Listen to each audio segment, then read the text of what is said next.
So I'd like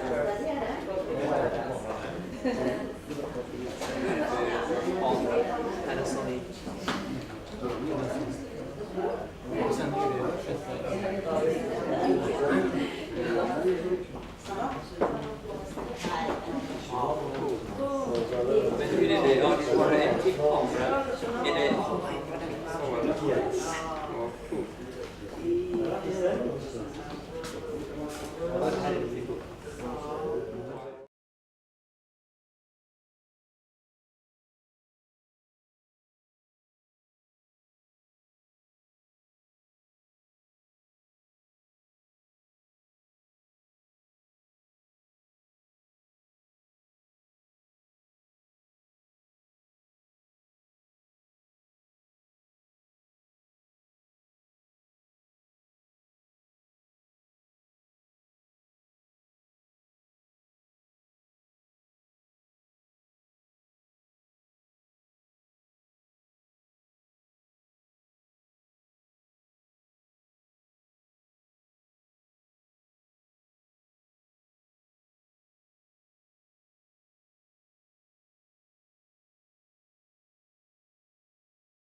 Vale.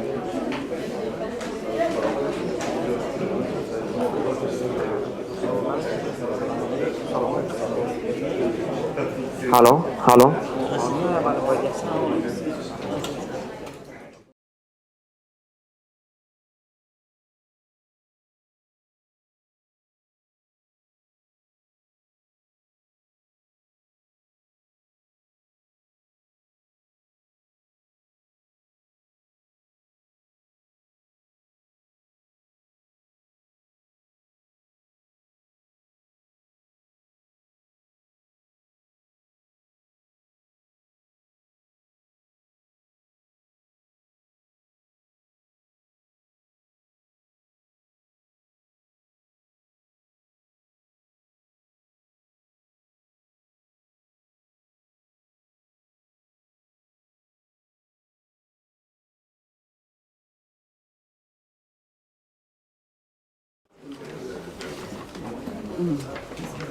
خب اول سلام بر همگیتان.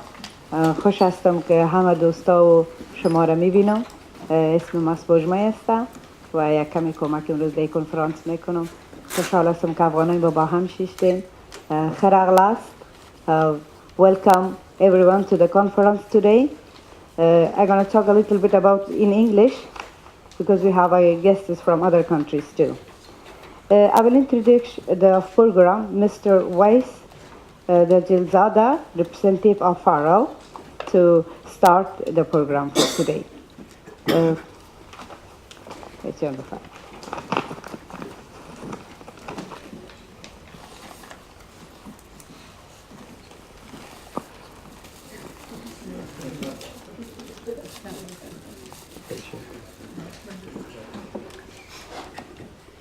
حاضرین محترم، مهمانان بین‌نهایت گرامی،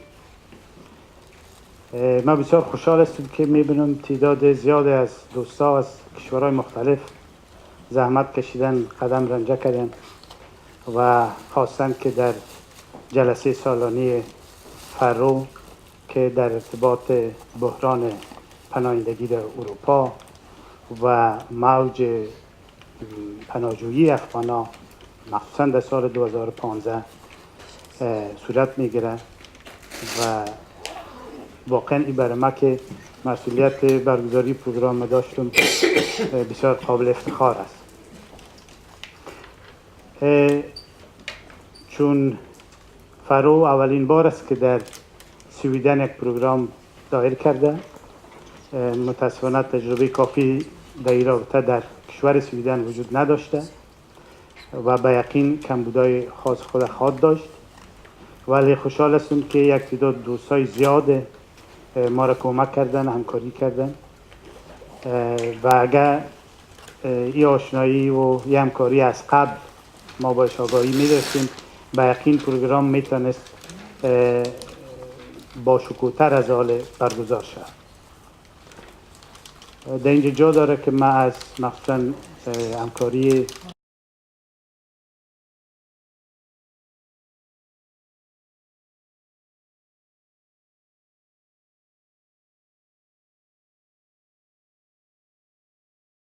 که ما را کمک کردن و این سالونه در اختیار ما قرار دادن و تشکری بکنم و همچنان از کلتور نمیدن، یعنی اداره کلتوری ایالت وسترایتلند تشکری بکنیم که ما را در زمینهای کمک کردن. امیدوار هستم که پروگرام خوب تشه، بیشتر از وقتتان نمیگیرم و بتوانید با ما تا آخر پروگرام باقی بمانید. Ladies and gentlemen, before the opening of the program by the Faroe's chairman, Mrs. Najla Wasihi, I would like to briefly speak about the program. The program is two panels, and between these two panels we have a lunch break. And there is a lot of people are coming from different countries of Europe, and I would like to thank all the people who have helped us, especially the Swedish Committee for Afghanistan, the Cultural Department of Västra and världskultur museer. I hope that enjoy you all and can be with us until end of the program. Thank you very much.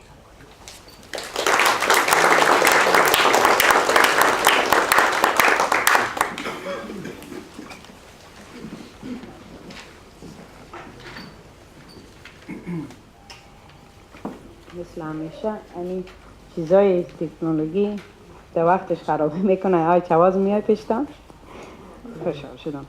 خب حالا خانم نجلا وایسی ببخشین ما دریمم اینقدر خوب نیست، زیادتر وقت پشتو دادیم، همین تخلصاتم همیشه گدوات میشه. نجلا وایسی چیرپرسن آف فارو، خوش آمدین با سویدن و بفرمایین. خوشحال میشیم صحبت‌هایتان رو بشنویم.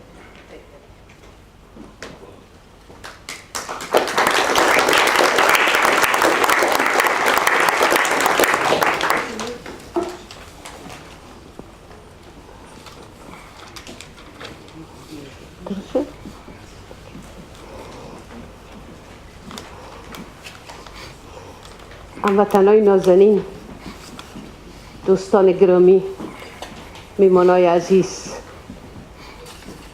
تشریف آوری یکایکتان به 16مین کنفرانس فرو خیر مقدم میگم. بودن شما عزیزا، آمدن شماها و اشتراک افغانها در معضلات افغانستان عزیز ما هر روز اعضای مدیره فرو را زیادتر چالش میکنه و زیادتر خوشی میده که از که کار ما واقعا نتیجه داره. ما بسیار خوشحال هستیم که شماها بازم به این روز شنبهتان در این مرکز کلتوری زیبای گوتنبرگ تشریف آوردن و از زحماتی که بیشتر دکتر صاحب جلال زاده صحبت کردن. واقعا از زحمات یکایکتان تشکر و همچنین از کمیسیون سویدن، از سرانی که اینجا تشریف آوردن یک دنیا هزار ممنونیت و تشکر میکنم. قبل از اینکه یک نقطه های شروع کنم، میفهم که صاحب نظرهای اینجا هستن. با اجازه تان میمانای عزیز سویدنی و از ممالک دیگه اروپا را میخوایم خیر مقدم بگویم.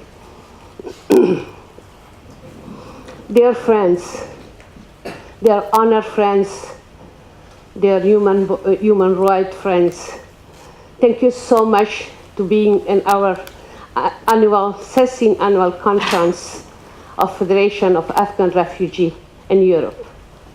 We are so proud in this crisis time that so many of you coming here and taking the time to be with us and really discuss the most important crisis that not only about Afghanistan, but it's about Europe, to join us and discuss that with us and look for solutions.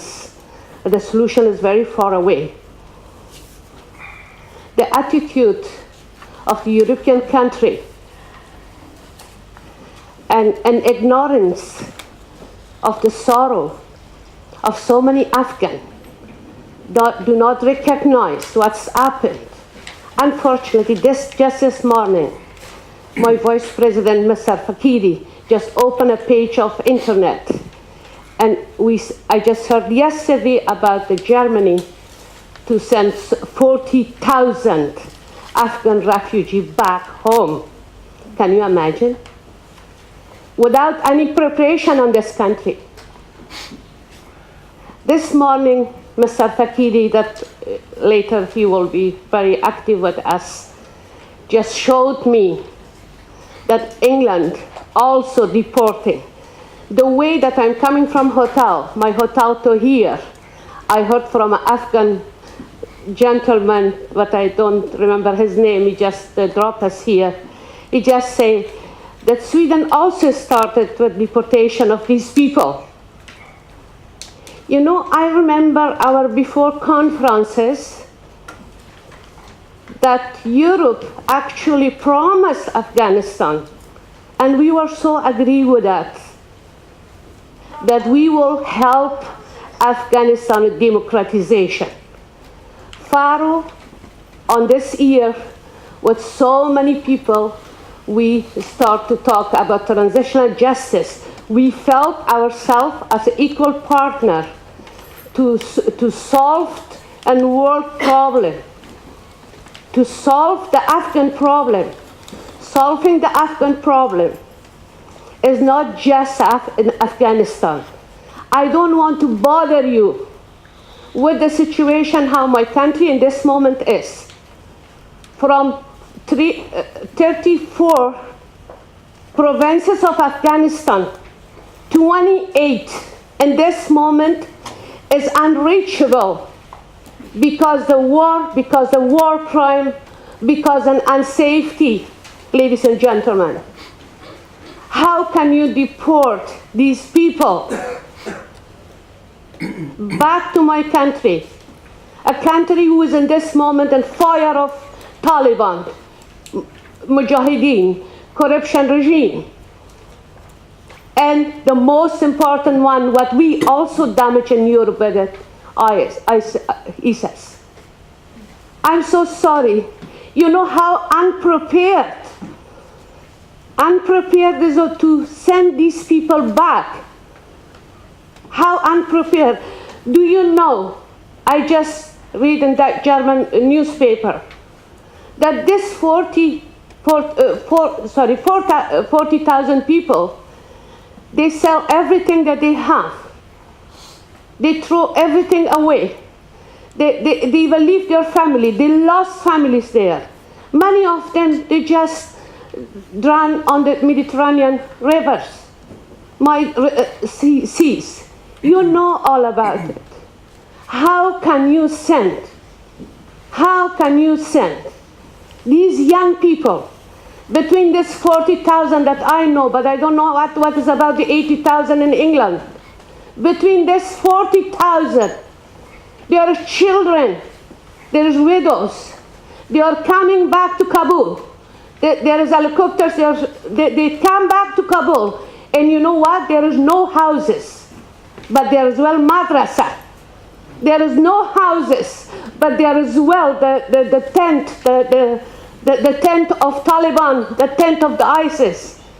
You know, actually, by sending them back, we are preparing for new suicide bomb. And we are just supporting Daesh. I'm so sorry to say that. But that is a true story from other sides. I wish that European countries, with all their appointments that they have with Afghan government, they feel that Afghan government is an equal. But with all these prepared, look at the human rights side of this problem.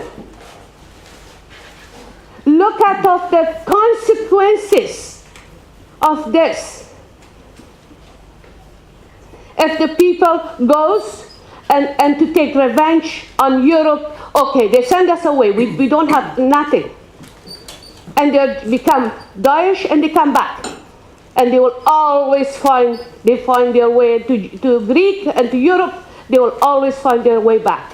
I don't want to scare you, but I can't close my heart of this true story. I have to say that. Of course, in this community, as I know, as I see the list, as we discussed with Dr. Jalal Zada and my commission, we discussed that. Most of the time, we just put our mouth shut and we don't want to say. But remember, I'm now open my mouth, because Afghan refugee is not just a rubbish that's sending back. But it is not about these 40,000, of this 80,000, of this 20,000 people who are seeking money, but they're coming for their safety. But that is also a universal and international issue. I wish all of you, maybe I talk too much. I was supposed to just 5 minutes, but I can't stop to say these to you. I didn't translate this part because I know my Afghan fellows, they all know about it. I'm so proud that we have alliance, and especially in this beautiful country, Sweden. We have alliance. It is not just a government, that is not just European Commission to decide. We have alliance to know and understand what I'm saying, more than me, more and more and more than me. I'm talking about my heart, about my country, about the human right, about the woman right, about the child right, on their deportation. I wish that I learn a lot from you today, all of us. And we have a coalition against inhumanity. Not putting something away That is not our business. That is all our business. That is every European, every Dutch, every Swedish, every German. That's our business.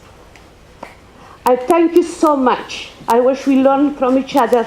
We come end of the day, and this beautiful day, we come with a good result, and we go home and we make a beautiful recommendation with you knowledgeable people. I don't say that intellectuals, and go back home and say, okay, we just contribute a small part to change the situation of so many refugees. Thank you so much to listening to me, and have a wonderful day. And really thank again the names of Dr. Jalal said, Commissioner of Sweden, this beautiful cultural home gave us home to discuss a most catastrophic situation of Afghan refugees. Welcome all of you and love all of you. Thank you.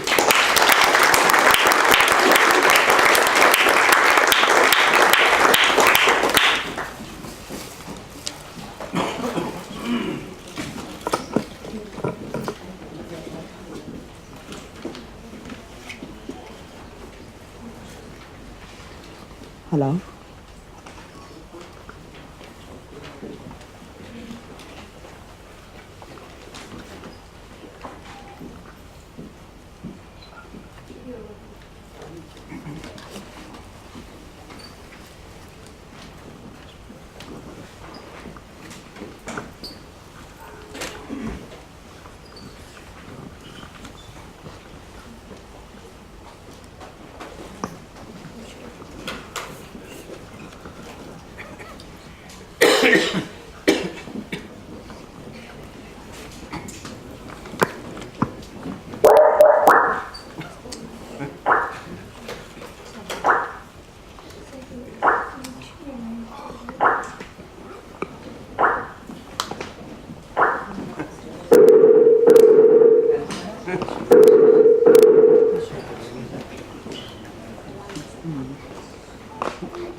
Well, I will represent the first panelist today, Mr. Ing Azizi Rafi, Director of Afghanistan Civil Society Forum in Afghanistan.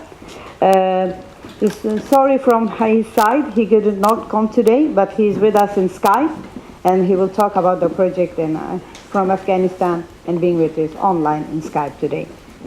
The panelist will be Dr. Dawood Ali Najafi, Chairperson of Afghanistan Organization of Human Rights and Peace, and former Chief Election Officer of the EAC and former Afghan Minister of Transport and Civil Aviation, Afghanistan. And Mrs. Dr. Suraya Subrang, I will just say sorry if I could not your last name so good, Commissioner of Afghanistan Independent Human Rights Commission. Then Dr. Ben Christiansson, Vice Chairman of the Swedish Committee for Afghanistan, and Mr. Professor Tordi Bismillahi Maimanagi, sorry again, Chairman of the Solidarity with the National Front Alliance, Denmark. I will welcome all of you to take the panel, and I will see the good talk people.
Kuba commission, enormt.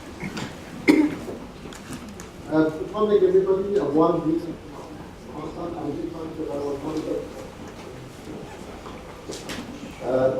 I would like to first of the issue of the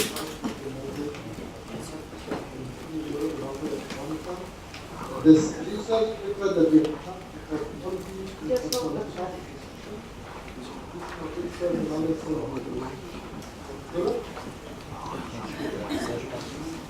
also I have read Hubnamia, hoću Islamia sa dojton, njega majkton ja kamen izdikoni. En ali ja kampu tak. Okay, so the paper is a qualitative discussion with the composition of experts, analysts, and researchers. There's actually man in Kabul, Mazar-e-Sharif, Iraq, and Ahmad. You have a nationwide coverage, and also include the safe provinces and also unsafe provinces. The provinces which have been very secure, where the highest level of migration has happened, and the areas which have been insecure and the lowest migration has happened there. The final report of this research paper is going to be released at the end of October. I'm going to give you a synopsis of this paper and also a bit of more discussion on it.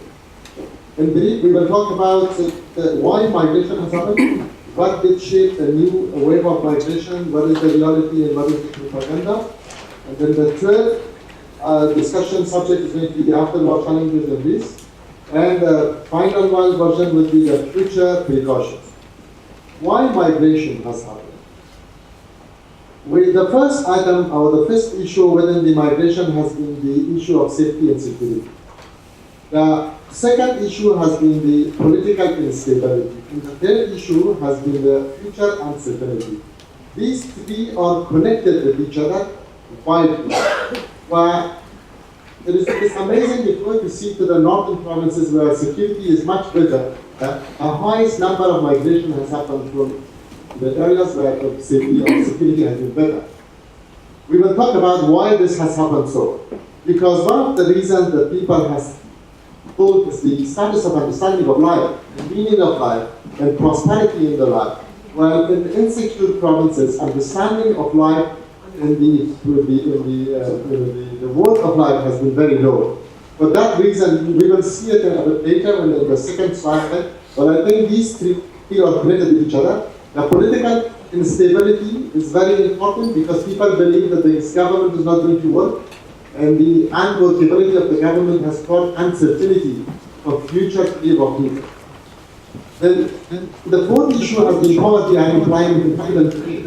Majority of the capital which has been invested in Afghanistan has been dropped or have been left Afghanistan for the last 1.5 or 2 years.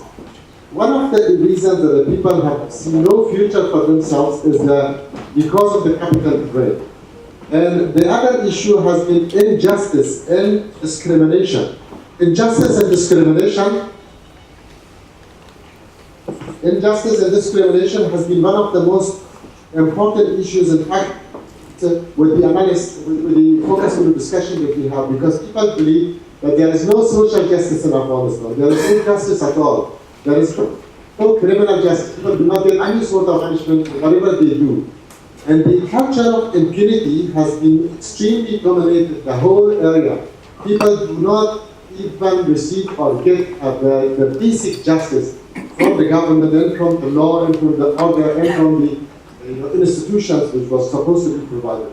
Discrimination and prejudice has been very widely and vastly predominant in all the areas, particularly in the area of ethnic discrimination, linguistic discrimination, and even physical discrimination. And prejudice is also prevailing throughout the country, particularly with the establishment of the national unity government, perhaps as seen as a sort of answer to discrimination and also the prejudice that was dominating in the whole country. The poor governance and rule of law versus dominated corruption has been the other issue that people do not see a future for themselves in Afghanistan. So thus they prefer to try to leave Afghanistan instead of staying in Afghanistan. Lack of essential services is very high. People do not get quality in services from the government. If you see the education, we are providing 9 million services of education for 9 million people. But what is the quality is almost zero. The quality of education in Afghanistan is very low, and people do not get quality education. For that reason, even if you provide quantitative education for people, you do not have the quality. The minimum learning level standard by Afghanistan has not been set. And then you don't know what is the minimum learning level in the whole area of education in Afghanistan, being a primary education, being a tertiary education, being a secondary education, being a higher education. So there is no credibility in terms of the minimum learning level for the education at all in Afghanistan, and the quality is almost zero. Raising level of knowledge, middle class status has been one of the other reasons. Majority of the people who are coming to the middle level class, they understand what a miserable life they have. And then they cannot compare this miserable life to the life of this. So they prefer actually to leave Afghanistan for a better life. The other issue, or the second topic of discussion, is what will shape the new wave of migration? What is the reality and what is the propaganda? One of the reality is the troop withdrawal announcement. In 2012, when the international community, particularly the NATO and Americans, decided to leave Afghanistan, they announced it happy people to leave Afghanistan, then there was an insecurity issue, a question of security in terms of security. People decided to leave Afghanistan. And this created a huge wave of immigration from Afghanistan. Increase in fighting and expansion of Taliban, the expansion area of control. This was the other reason that every day the Taliban was getting a bit of more favoritism by the government, particularly the Karzai's government was calling the Taliban brothers, and the good brothers of Afghanistan, the Muslim brothers of Afghanistan. Then the very similar position had the second president of Afghanistan, had a very similar position. He called them brothers, and actually he called them good friends of Afghanistan. So it was a chaos of understanding if an expansion of the Taliban was also happening. People are worried about is it an issue enough? Political issue, it's going to be a political uncertainty or creating authoritative power in the hand of one group or not. And the other issue was a Western prosperous life. People, particularly with the middle class or middle class, they went to Europe and they went to America and went to the Western countries, and they noticed that there is a better life there and their future opportunity for their children rather than Afghanistan. Future safety and guarantee was unpredictable. There was no future for Afghanistan, particularly with the withdrawal of Americans and the international coalition forces in the West. And this created a huge vacuum of trust between people and government, and the institution of the government. The other issue was a welcoming environment in Europe and also in the countries which were seeking or providing asylum status for Afghan refugees, particularly in Canada and also in Australia. This was also a prevailing factor of moving to the other countries. The other issue was the assumption of losing $5,000. Every migrant was leaving from Afghanistan to Europe or to any other country outside in the West was maximum of 5,000 money required, $5,000 required. So people believe even if I cannot see asylum or get asylum, I will see the Europe for $5,000. That's a limit of the maximum amount they do. People came to Europe for only $2,000 as well. But they were thinking we will lose only $5,000 in this whole trip. So why we should not test it? They tested actually, and this created a huge wave of asylum seekers or conditions. And then the other factor was the high risk of getting asylum status. So there was a positive, so understanding that people will be provided asylum status. The afterwards challenges and challenges. What was the other issue? That is, one of the issues that we had very important was the problem of return. Because of the people that was returned, they actually lost their property because they sold their houses, properties, their investments, they actually stopped it. They left for Europe, particularly the family. They had to sell their house, had to sell their shop, business, which had actually existed for a long time there, for at least 15 or 10 years. They left Afghanistan for seeking asylum in Europe. The chance was that they had no money and they had money instead of selling their house or selling property. This trauma, when they returned back to Europe, they have got a very bad trauma. The good and bad memories of the journey, particularly from the traffickers between Europe and between Turkey and Europe, between Turkey and Greece, and also between Greece and Europe itself. The main destiny that they have. And the main destiny was Sweden, Norway, Germany, France, and UK. So these are the countries which was actually more important for the asylum seekers or migrants to get there. So the memories that they had was very, affecting their minds, and they were creating trauma for themselves, particularly people who lost their family members and also colleagues that they were going together, or the groups that were going together. Loss of life and family members was very critical, and particularly created trauma for them. And the loss of capital and property, as I mentioned at the beginning, that they had nothing else to sell except their properties and their capitals to leave. The damage to the understanding of West also happened because they were believing human rights will be observed, everybody will listen to you, but at the final level, the Europe was only listening to the illegal cases. And nobody had, not all everybody had a legal case to use asylum. The majority of them returned, and they had a very long impression from Europe and Europe standard. The standard hostility and revenge has been grown up. Most of the returnees either sort of aligned with the Taliban, or with the fundamentalist group, or the radicalist group, or maybe they have joined and they have a support. So, at the last moment, future precautions that we can actually, the discussion we had, or the research that we had, is providing the massive return in the uncontrolled. This is extremely important because it is not only damaging the perception of the Europe and the West, but also actually it's damaged the perception here inside Afghanistan.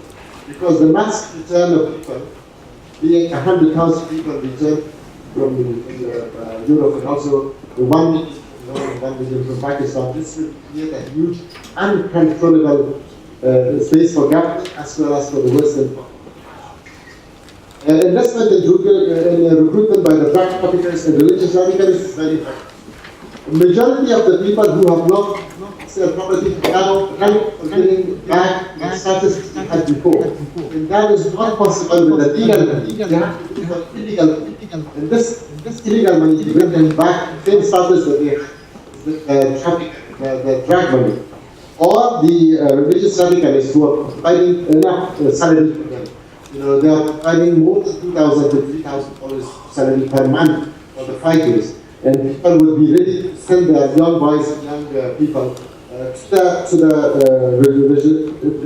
religious radicalists to support them and also to provide them soldiers or army for them. The dilemma of West and Pakistan and Iran before deportation is an extremely prominent propaganda in the hope that next year we will have 2 million returnees from Pakistan and 1.5 million from Iran. This is going to make 3.5 million people. Afghanistan at this moment does not have the capacity to observe 3 million people at once with the deportation. This is a dilemma for the government and also for civil society, human rights activists. And growing conservatism and fundamentalism in Afghanistan is the other precaution we have to be careful about.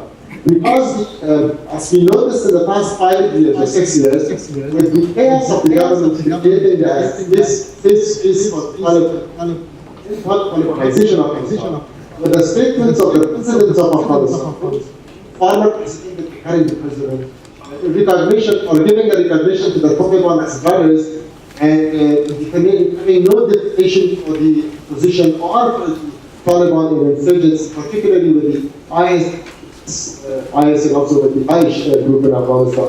This has created a huge uncertainty in the mind of people and perception about what is going to happen next. This was the last slide that I wanted to talk. I hope it has worked there as well. And I'm open to any question how to look further. Thank you very much for listening. Hello.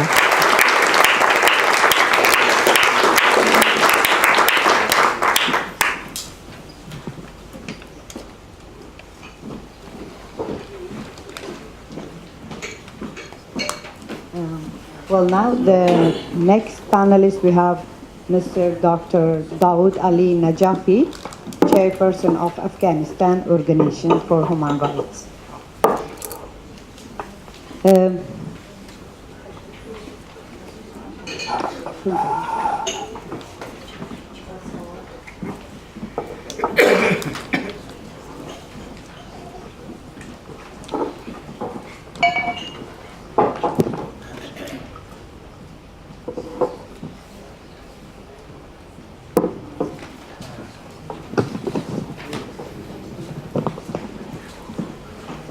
سلام علیکم، تشکر دوستان. بله؟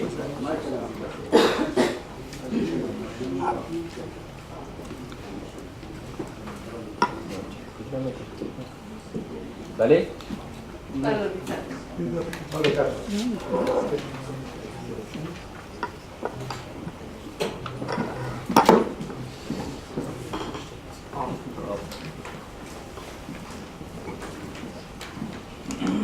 تشکر دوستان. بسیار خوشحال هستم که این روز یک جمع از افغانایی که همیشه در پیشروی بوده، در افغانستان بوده، برنامه ترتیب داده، روی موضوعات مختلف صحبت کرده.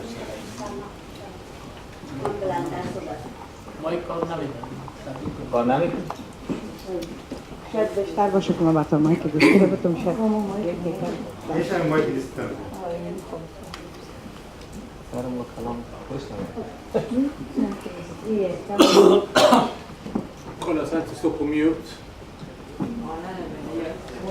بله؟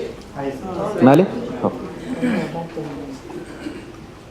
خوشحال هستم که امروز در جمع دوستا افغانایی که همیشه در فضای افغانستان روی موضوعات مختلف برنامه تدویر کرده و صحبت‌های داشته، برنامه‌ای داشته، راه حل ارائه کرده. من امروزم به عنوان کسی که در خارج نبودم، البته در فضای افغانستان، خصوصا از روزی که طالبان سقوط کرده و جامعه جهانی در افغانستان دخیل بوده، در قضایای مختلف افغانستان در افغانستان بوده.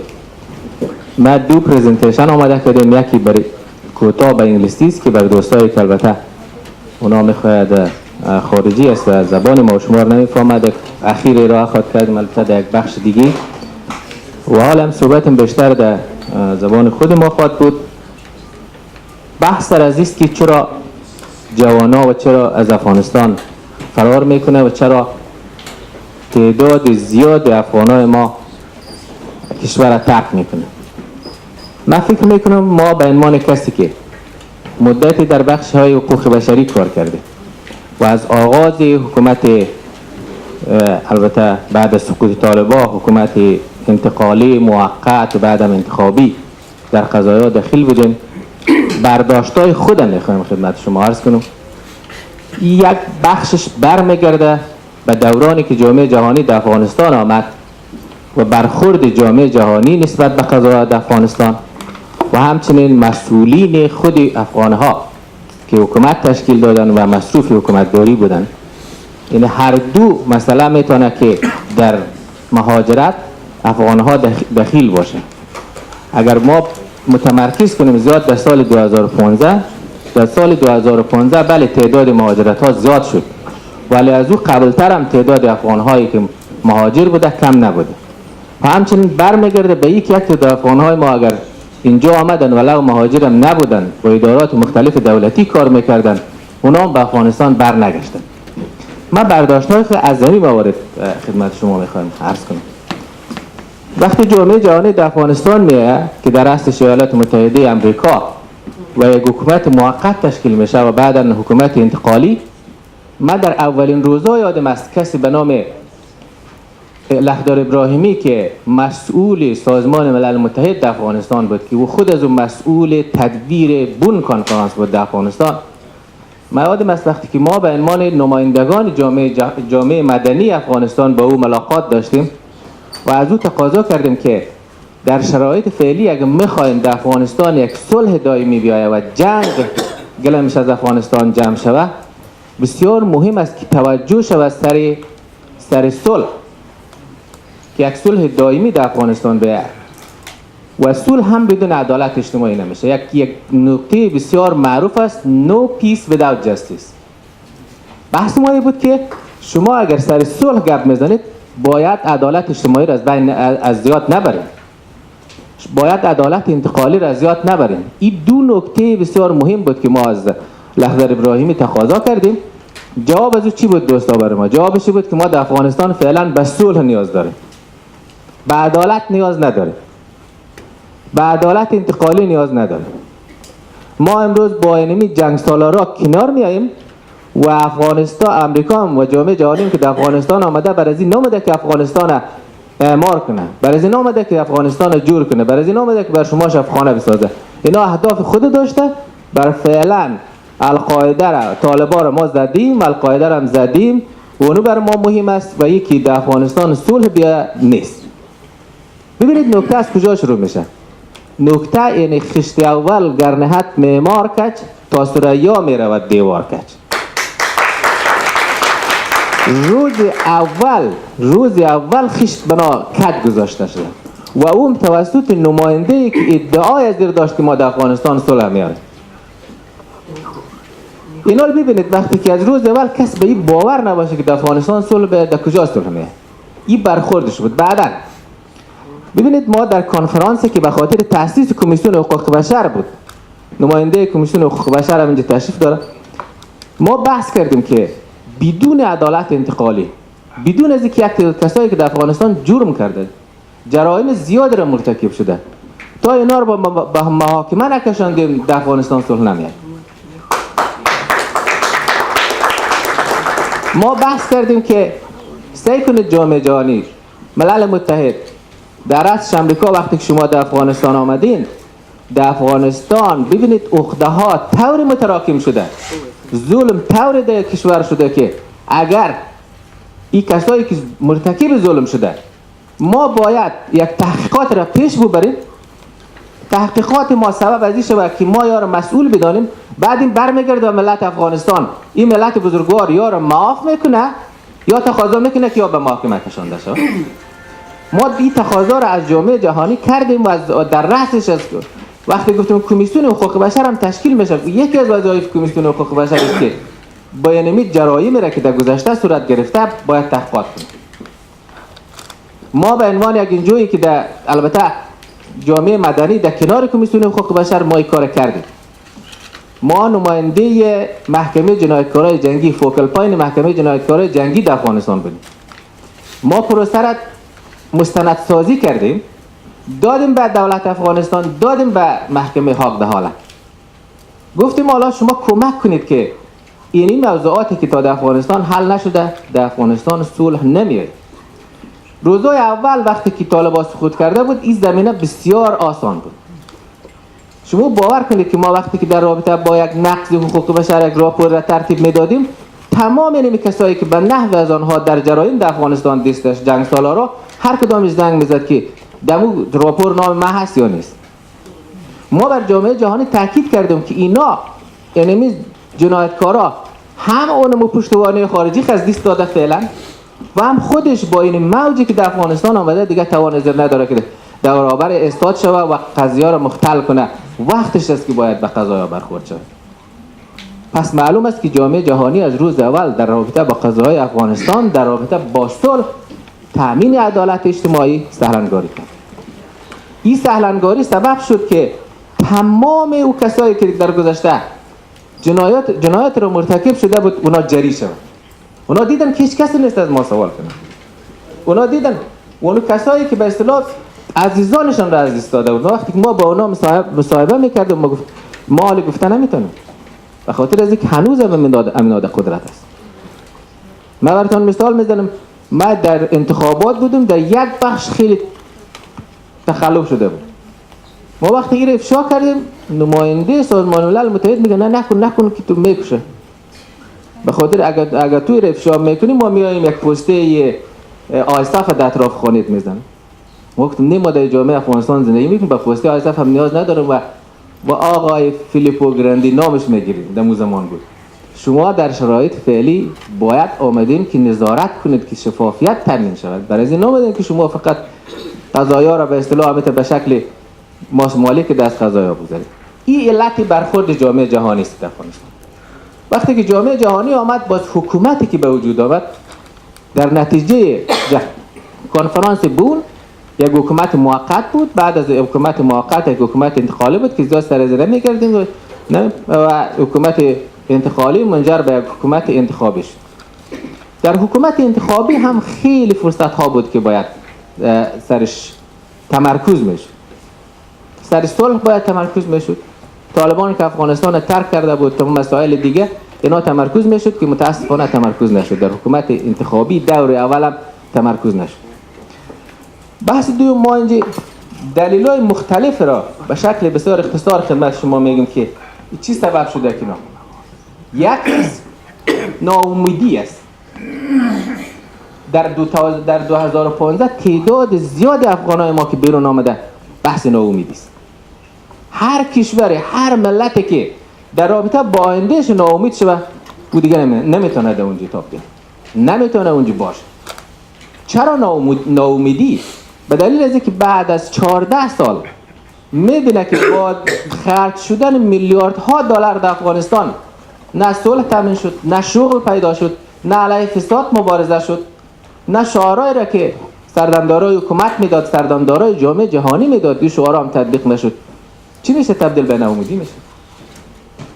هر کس میگه که دیگه کشور جور نمیشه. وقتی که شما یک افغان عادی رو ببینید که بگه چرا خارج میری، دیگه وطن جور نمیشه. چرا جور نمیشه؟ دلایل مختلفه که برای ما در وقتایشی میلیاردها دلار دوستا سر پروسه DDR مصرف شد، سر پروسه خل سلام. شما باور کنید ما در اون زمان گفتیم که در ملل متحد کار میکردم، 5 سال در ملل متحد کار میکردم. بعد از اونها گفتیم که در افغانستان خل سلام بسیار مشکل است. به خاطر که یک تعداد افغانا میگن سلا جز ناموس ماست، وطن ماست، ما نمیتونیم. و جمع سلا رو جمع هم نتونست، فقط چیزای کونه رو جمع کرد. میلیاردها دلار به این سرمایه گذاری شد. ما برای از پیشنهاد می بود که این میلیاردها دلار در این سرمایه گذاری نکو، برو یک کارخانه جنگلک فعال کو. همین کارخانه‌ای که در افغانستان سابقا کارخانه پشم نوافی قندار فعال کو، کار زمینه شغل ایجاد کنید. کسایی که امروز از طریق گرفتن سلا تامین آشه و ایباتی فامیل خو میکنه، ما با اکثرش صحبت کردیم. اونا میگفتن این سلا وسیله درآمد نان شده بر ما، وسیله درآمد حیات، ادامه حیات شده بر ما. اینا وقتی که با شما به زمینه شغل آماده کنید در کشور، زمینه کار آماده شد، دیگه هیچ کس حاضر نیست تفنگ در دستش باشه، میره اونجا در اون کار میکنه. جامعه جهانی رو ما در رأسش به اصطلاح ایالات متحده آمریکا رو، ملل متحده، ما 10 بار گفتیم که بیاین در افغانستان شغل ایجاد کنید. همین کارخانه‌ای که قبلا بوده امینا رو فعال کنید. وقتی که ما شغل ایجاد کردیم، زمینه کار برابر شد، دیگه خود دیگه کس اصلا دست نمیگیره. شما دقت کنید و این نان پیدا کردن از طریق اصلا هم کاری آسان نیست. وقتی که اگر زمینه ازی فراهم شود که برو کار کنه، از طریق کار فامیل خرای شوی باتک نه، هیچ کس حاضر نیست برو اصلا بگیره. به این موارد هم جامعه جهانی کوتاهی نکرد. میایم سر از اینکه شد دولت افغانستان هم مقصر بود. بله مقصر بود، ولی دولت افغانستان مشکل اونجور کسایی بود که در سابقا هم حکومت کرده بود. اکثر از ما در قدرت، ما وقتی که در کابینه بود، ما اکثر از اونها در قدرت بود. در دو موارد، این در هر دو امیال هم در قدرت، اکثر اونها در قدرت. اینا وقتی که با در قدرت از قدرت با آسانی از دست نمیداد. زمینه های از اینکه به اصطلاح اونها در قدرت نبود در اوایل خیلی زیاد. جامعه جهانی سر از توجه نکرد، سر مسئله ایجاد شغل در افغانستان توجه نشد، سر ریشه‌کن کردن فساد در افغانستان توجه نشد، سر از اینکه کار ایجاد شود در افغانستان توجه نشد. اینا مواردی است که تنها یک طرفه نیست. ما در امریکا در پنتاگون صحبت کردم، 2 ساعت با امریکا صحبت کردم. شما ببینید اگر شما در افغانستان واقعا روی مواردهای اساسی زندگی تلاش کنید، توجه کنید، زحمت شما هم کمتر میشه. شما میارید این قدر قوایی که در افغانستان دارید، مصارف از این نسبت به این که خود افغان ها رو کمک کنید که اونا خودش از وطن خود دفاع کنه. ارتش افغانستان به اصطلاح قوای افغانستان اینا مسلح شود که زمینه کار ایجاد شود، اقتصاد افغانستان اینا رشد کنه، این طبعا به شما کمتر هزینه‌اش از اینکه خودتان در افغانستان حضور داشته باشید. ولی کس توجه نمی‌کنه. ما گفتیم بر شما که خیشت اول گرنه حتما یا نه از اول بر از این آمدن که افغانستان را آباد کنه. حالا وقتی که ما تعداد زیادی از مهاجرین ما اینجا میآیند، این مهاجرت هم آسان نیست. شما میبینید راپورهای مختلف را شنیدید که چقدر از جوانان ما از دست داده. پس اینا مجبور میشن، ناامیدی است یا میترسه که فردا این حکومت در بست دست طالب نره، در دست داعش نره، پس دوباره ما را سر نبره، پس دوباره تحت نام اسلام به اصطلاح گلوی خواهر و برادر ما بریده نشه. به خاطر از این ترس اینا افغانستان را ترک میکنه. و ایناله که جامعه جهانی در اینجا چی رول را داشته، از نظر از ما به عنوان کسی که مدت چندین سال در افغانستان بودم، جامعه جهانی در تمام از این موارد دخیل توجه نکرد. این از روز اول اگر سر صلح عدالت اجتماعی توجه جدی میشد، امروز در افغانستان یک تعداد زیاد به خاطر از اینکه به اصطلاح ناامن است، یک تعداد زیاد به خاطر از اینکه شاید یک تعداد پیشتر هم اشاره شد که خانواده‌های متوسط به خاطر از اینکه فرزندایش تحصیل خوب یا تعلیم خوب گیرش بیاید این مصرف میکنه، اونا رو روان میکنه. و یک فیصدی بسیار محدود است. فیصدی زیاد از یا که ترک میکنه وطن ده ناامیدی است. امید نداره به یک وطنش جور شود. به خاطری که عملکردایی که تانوز جور شده، این عملکردا نتیجه شی نبوده که ما حداقل ببینید در حکومت حداقل پیش از 2015 یک نوع امیدواریا بود در کشور که امروز جور میشه، فردا خوب میشه، اقتصاد خوب میشه. ولی بعد از اینکه شما 2014 را در ذهن هر افغان این 2014 به عنوان یک هیولات ترسیم شده. کلگی میگفت که 2014 قیامت میشه، خارجی افغانستان ترک میکنه، ما میریم بستی اونمو وضعیتی که پیشتر از 2014. هیچ کس نمیگفت سال 92، همه میگفت 2014. خود از این یک وحشت بود که در ذهن هر کس خلق. شاید در 2014 هر افغان تو میدید یک تشویش در ذهنش بود که خارجی افغانستان ترک میکنه. خب تا کی جامعه جهانی میتونه در افغانستان حضور پیدا کنه؟ که ما متأکد هستیم که هیچ کشوری با کمک‌های جامعه جهانی جور نمیشه. تا کی میتونه حضور پیدا کنه؟ با این عملکردایی که نداره میتونه که جور. اینا موارد است که اینا میای مسئولیت‌های خود افغان. این برخورد جامعه جهانی است. حالا ما چه مسئولیت داریم؟ حکومت افغانستان چه مسئولیت داره؟ حکومت افغانستان متاسفانه از روزی که این حکومت به وجود آمده، این حکومت دوسره که در افغانستان نامش حکومت دوسره میگه، حکومت وحدت ملی، حکومت دوسره، این هم با نمو شعارهایی که در دوران انتخابات داده با هم اینا مواردی بود که تاثیر داشت روی مهاجر. این حکومت هم نتونست در مردم یک امید خلق کنه. اگر بحث صلح در دوران کمپاین مطرح کرد، بعد دورانی که در اقتدار آمد مطرح کرد، صلح هم به نتیجه نرسید. اگر بحث امنیت مطرح کرد، امنیت هم به نتیجه نرسید. امنیت در جاهایی که امن بود اونا خرابتر شد. اگر بحث شغل میلیونی را شعارهای شغل میلیونی را مطرح کرد، متاسفانه شغل هم ایجاد نشد. پس خودی حکومت وحدت ملی در این شرایطی که تعداد زیاد افغانای ما کشور را ترک کرد، اینا هم خیلی موثر. عملکردهای جمهور مبارزه با فساد مطرح کرد، شما شعارهای بسیار کلان را مطرح کرد. رئیس جمهور گفت سال جاری سال مبارزه با فساد است. شما ببینید کجا مبارزه با فساد شد.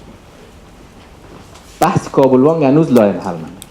بحث شهرک هوشمند شاید شما شنیده باشین که یک کسی که میلیاردها پول از کسایی را که بیچاره از غریب و غربه که پول خرده بانک مانده بود او دزدی کرد، حکومت با مو تلاش میکنه که یک شهرک بسازه. این یک تمسخر یا یک نوع مثال در افغانستان بود که این نوع مبارزه نوعی غنی هستند که مبارزه با فساد. حال ببینید مبارزه با فساد صورت نگیره.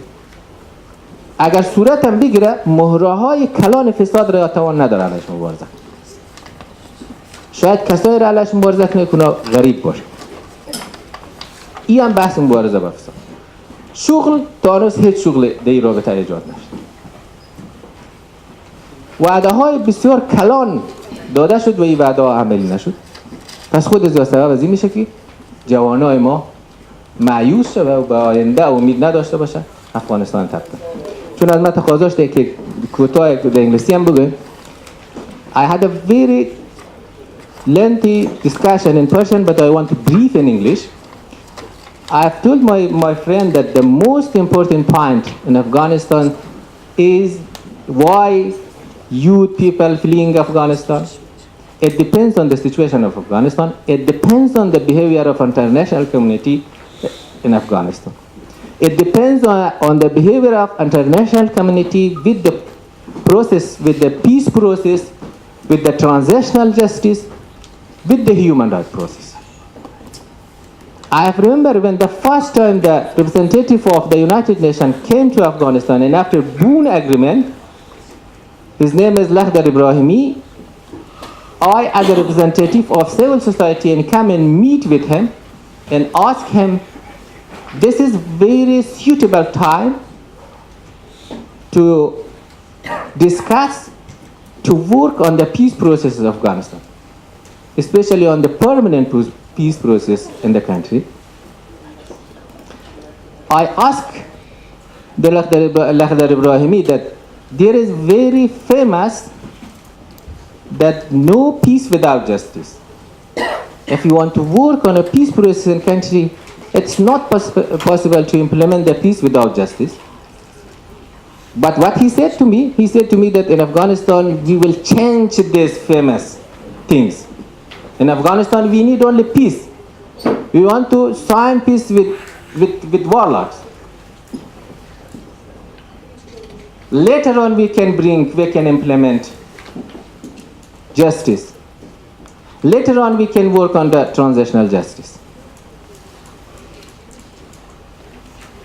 If the beginning of the thing is, if the foundation of something is wrong, then it will go wrong at the end. From my point of view, the international community, especially the American whole and the United Nations, they did not concentrate on a peace process in Afghanistan. They made agreement with warlords, they work with the warlords, they give big projects to the warlords, they give a lot of donation to the warlords. And I try to work on a peace process with the warlord. You know, this is the result. This is the current result. That's why youth fleeing Afghanistan, because they are disappointed. There is no hope for their future. There is uncertainty in Afghanistan. If you look at the behavior of the international community, the behavior of the Afghan governments, both of them is equally responsible for the current situation of refugee crisis in Afghanistan. I have lots of reasons for that, but this is my brief that both the international community and the Afghan governments is responsible for the current refugee crisis in Afghanistan.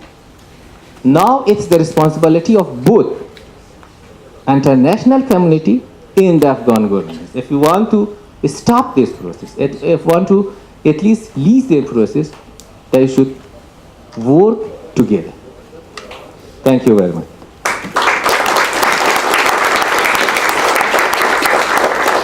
بسیار تشکر دکتر داود علی نجافی. دیره مننه.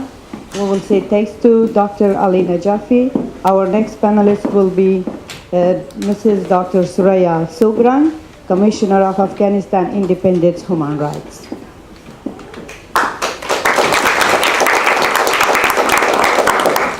تشکر. بسم الله الرحمن الرحیم. با عرض سلام و حرمت حضور یکایک شما دانشمندان و دوستای بسیار نهایت عزیز. واقعا سپاسگزار هستم از هیئت رهبری فارو و مخصوصا از جناب دکتر سب جلالزاده که فرصت برای ما آماده ساختن و ما را داخل افغانستان دعوت کردن که و بالاخره بروی یک موضوع بسیار مهم و حیاتی بحث میکنن. من فکر میکنم بعضی از بخش‌های صحبت من هم جناب رفیع صاحب و جناب دکتر صاحب توضیح دادن، بنابراین وظیفه بسیار کم شد و من مختصر چند نکته خدمت شما عرض میکنم. یکی که همه ما و شما میدانیم که خود پدیده مهاجرت ای در زندگی بشر توأم بوده و حق پناهندگی یکی از جمله حقوق بشری و اساسی تمام افراد بشر هست که در اعلامیه جهانی حقوق بشر و همچنان در کنوانسیون عضو 51 در رابطه به حمایت از پناهنده ها و همچنان در کنوانسیون های حقوق اجتماعی اقتصادی فرهنگی و حقوق سیاسی مدنی تسجیل پیدا کرده و باید که کشورهای عضو جامعه بین الملل باید حقوق بنیادی تمام پناهنده ها باید تامین بکنن و این وظیفه بدون قید و شرطشان است. ولی با کمال تأسف با علیرغم تمام ضمانت‌های قانونی که وجود داره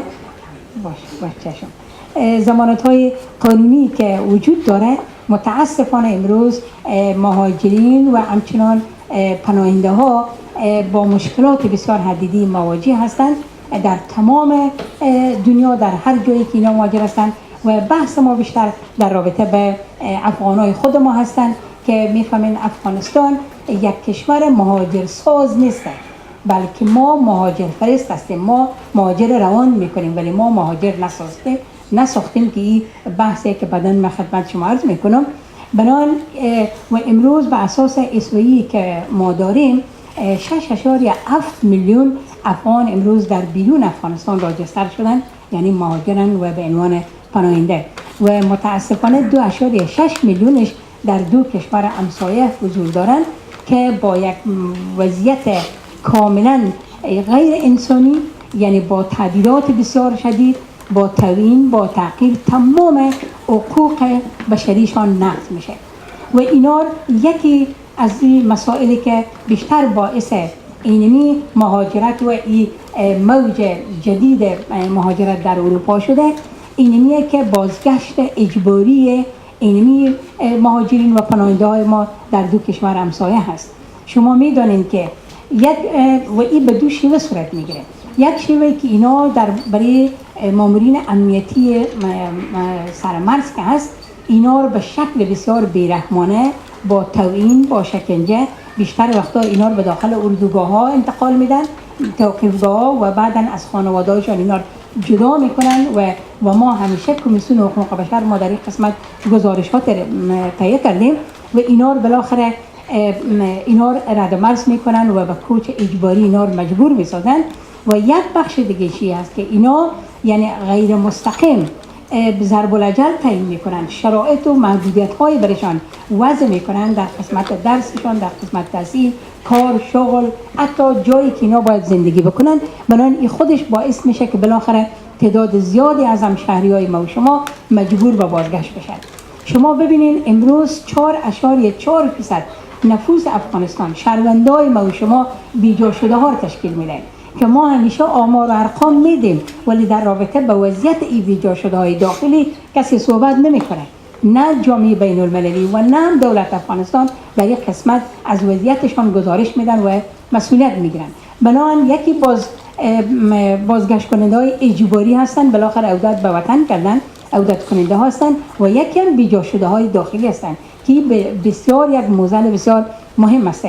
اینا وقتی برمیگردن به افغانستان میفهمین یونیسیار فی نفر $200 برشان میده که این احتیاجات بسیار ابتداییشان هم نمیتونه برآورده بسازه. وقتی اینا میان نه کار دارن، نه مسکن دارن، نه محل بود و باش، نه غذا و علاوه بر امنیت هم ندارن و اینا کسایی هستن که اینا یعنی تهدیدات بالقوه و بالفعل اینا رو تهدید میکنه. برای اینکه میفهمین پیشتر آقای رفیع هم گفتن یعنی امروز متاسفانه که جنگ کوچه به کوچه افغانستان است امروز هیچ کسی در افغانستان امروز مسئولیت نداره. امروز نه امنیت وجود داره و نه امنیت. زمانی که من از خانه خود بیرون میشم، من همیشه با فامیل خود وداع میکنم، برای اینکه من مطمئن نیستم که آیا من دوباره برمیگردم به خانه یا نه. و چنانچه چندین باری واقعات انتحاری که مثلا در کابل میشه، ما به تصادف دیگه جان به سلامت بردیم.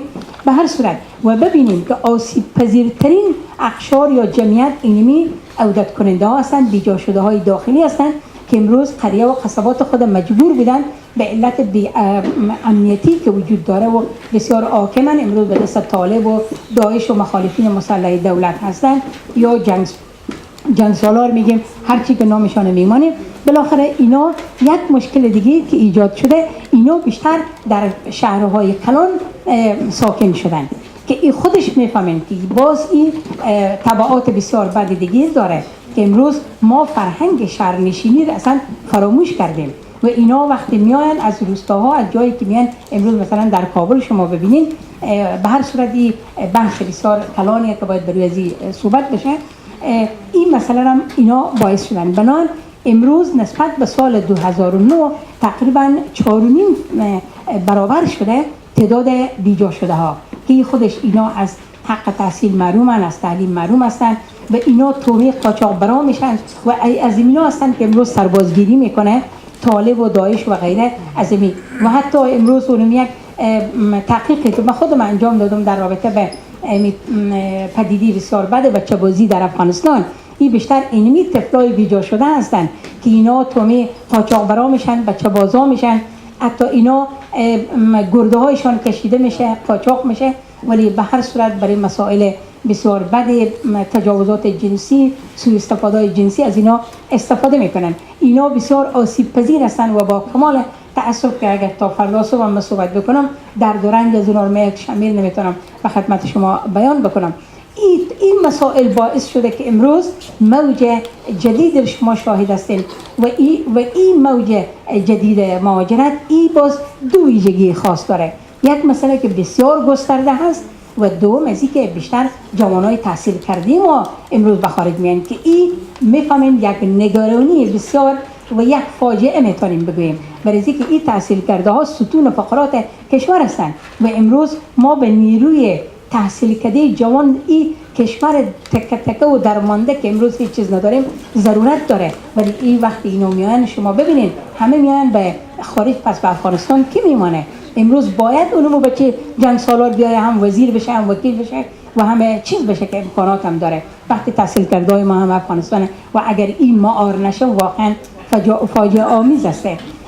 ولی او بحث جداش که واقعا امر امی است که وقتی که اگر این امر اختیاری باشه و تعامل دو طرفه باشه، خب ما بو افتخار میکنیم. جوانای ما میان تحصیل میکنن و بالاخره اطلاعات جدید پیدا میکنن، دوباره به وطن برمیگردن. ولی متاسفانه که این از جبر زمان است که اینا امروز همه مهاجر میشن و بیشتر خانواده ها امروز فقط برای زنده ماندن آنچه دارشان میفروشن و همون بچه جوانشان روان میکنن. حتی دخترش به 10 سالگی و 12 سالگی به شوهر میده که میگه لاقل امنیت از این خوب باید بگیرن، یک مسئولیت داشته باشه از این که امروز بیان شو خانش تک تک بکنن، دخترش ببرن، زن جوانش ببرن.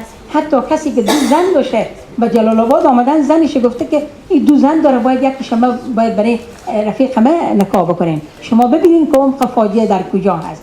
ولی کلا این وضعیت مردم افغانستان امروز در این قرار و علت از که امروز همه مهاجر میشن عواملش بسیار معقول و بسیار صحیح تشریح کردن هم آقای رفیعی و هم جناب دکتر صاحب. ولی دکتر صاحب یک اشاره هم بروی از این مسئله داشتن. واقعا امروز شما ببینید که اگر بیایم برگردیم بروی از این که وقتی شما میخواین یک سرک بسازین، یک سرک واقعا میفهمین سرک تمدن میاره، سرک زندگی میاره و این ضرورت اینمی مثلا قریه یا اینمی منطقه است. ولی ببینیم که وقتی یک سرک ساخته میشه چقدر خانه ها ویران میشه، چقدر مردم بیجا میشن، بی خانه میشن. در این قسمت افراد بومی و محلی نقش ندارن، ولی کسی هست که طراحی کرده که سرک بسازه. و امروز بفهمین که تمام حادثاتی که امروز اگر ما در افغانستان واقعیتی که امروز داریم، که امروز ما یعنی آینده ما کاملا تاریک هست. تمام مردم امیدشان از دست دادن. امروز فساد اداری بیداد میکنه. امروز فرهنگ مافیات از مجازات بیداد میکنه. فساد، رشوت، همه چیزی که فکر میکنین در تمام دنیا باشه امروز در افغانستان وجود داره. و مخصوصا این که وقتی که یک ملت مرال خود برای آینده دست بده و همه چیز با پشت پرده ها صورت بگیره، پروسه صلح هست، همه چیز از شفاف نیست و فاصله بین دولت و ملت فوق العاده زیاد است. تمام برنامه ها با پشت پرده ها صورت میگیره. در این شرایط ببینیم که امروز علت اساسی علاوه بر عوامل داخلی، علت بسیار اساسی به نظر من و تعداد دیگه انمی هست که تمام اینمی وضعیت تبعات عملکرد جامعه بین المللی در افغانستان است. زمانی که جامعه بین المللی امروز اتحاد ساختن به نام اتحاد بین المللی مبارزه با تروریسم و اینمی تبعات اینمی عملکرد اینمی اتحاد بین المللی مبارزه با تروریسم هست. پس بناهن مسئله مهاجرت و پناهندگی بیشتر افغان ها این یک معضل جهانی است. برای که این معضل جهانیان بر ما ساختن. پس بناهن این معضل تمام جهان است و این کشورها باید مسئولیت بگیرن و این مسئولیت تمام کسایی که عضو از اتحاد مبارزه علیه تروریسم هستند. اینا هر کشوری که بیشتر نقش داره در این اتحاد باید بیشتر مسئولیت بگیره و به هیچ عنوان اینا حق ندارن از نظر قوانین بین المللی، قوانین حقوق بشر که یک افغان اینا امروز دیپورت بکنن یا یک افغان دوباره به وطن روان بکنن. بریزی که زمانی که اینا باید در ابتدا، زمانی که اتحاد ساختن، زمانی بعد از 11 سپتامبر وقتی آمدن و دولت طالبان سرنگون ساختن، باید این عواقبش فکر میکردن. تمام مسائلش دکتر صاحب نجفی بسیار زیاد تشریح کردن، ولی این مسئولیت اینمی جامعه جهانی است که باید در این قسمت توجه بکنن و این امروز یعنی ما میگیم نباید بگن مهاجر افغان، باید بگن مهاجر جهانی. و همچنان پناهنده جهانی هستند. این مسئله، این موضوع جهانی است. بنابراین باید اینمی کشورها باید بشینن و در این قسمت تعمق بکنن و بروی یک استراتژی بسیار روشن و برای ازی که از این بحران جلوگیری بشه که میفهمین که هیچ افغانی هم از کشورش به دل خوش بیرون نمیشه. اینا همه همین مجبوریت ها و ضرورت هاست که بالاخره اونا رو ناچار میسازه که کشور خود ترک بکنن. و همچنان در این قسمت وظیفه خود یونیتسیار هم هست که اینا هم باید در این قسمت باید توجهی بیشتر بکنن. من فکر میکنم آنقدر وقتی که شما برای آقای رفیقی دادین و برای نجفی صاحب دادین خودش تبعیض علیه زنان، ولی از ما فکر میکنم از میشه 5 دقیقه هم نشده باشه، ولی به هر صورت من صحبت خور ختم میکنم. ولی وظیفه یونیتسیار است که باید تمام کشورهایی که عضو جامعه بین المللی هستند اینا باید به تعهداتشان مخصوصا بر کنوانسیون 1951 باید عملی بسازند و همچنان خود ملل متحد باید اینا سازمان ملل متحد باید بروی اسناد معتبر لازم الاجرا در رابطه به مسائل پناهندگی در جهان باید اقدامات جدیدی رو انجام بدن، مثل که خطنامه 1325 شورای امنیت در یک مقطع زمانی تصویب کرد. فعلا هم ضرورت به همون چیزی هست. تشکر. اگر سوال داشته باشید من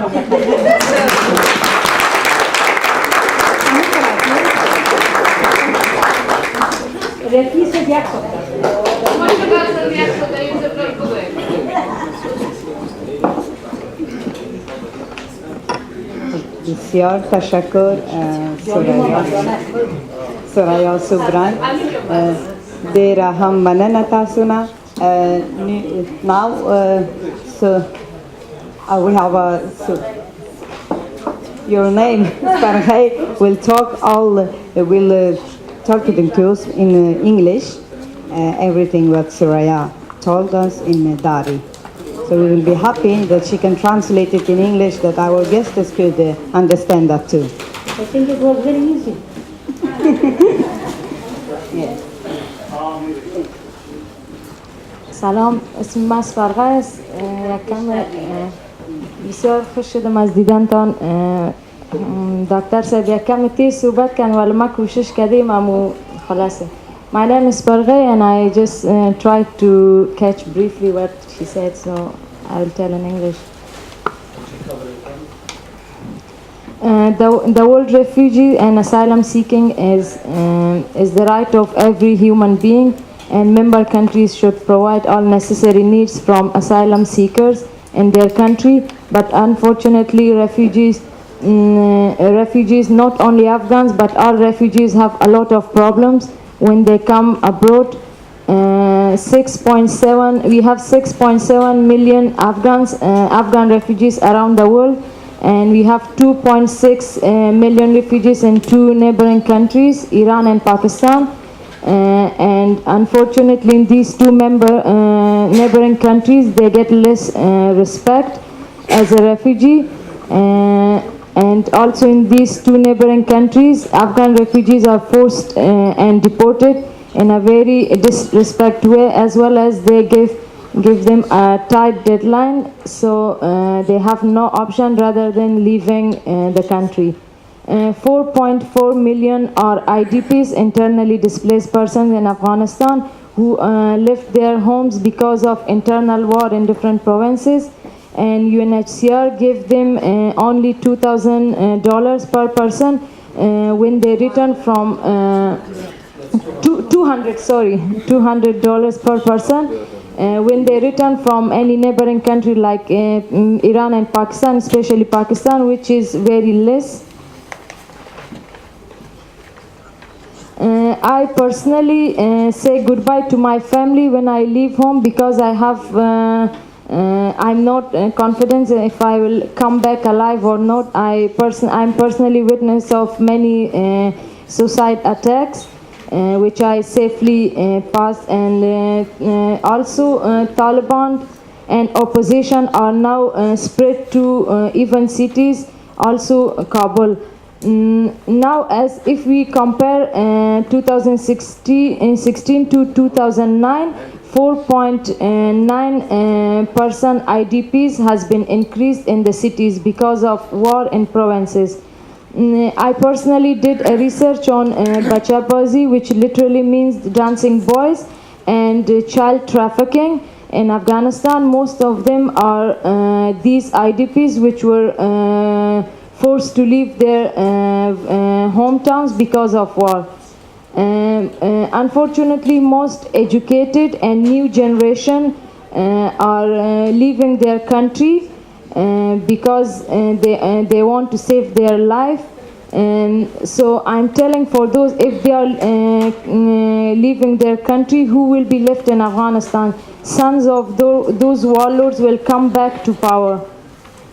Also, people sell all what they have and take a very hard journey just to save their life.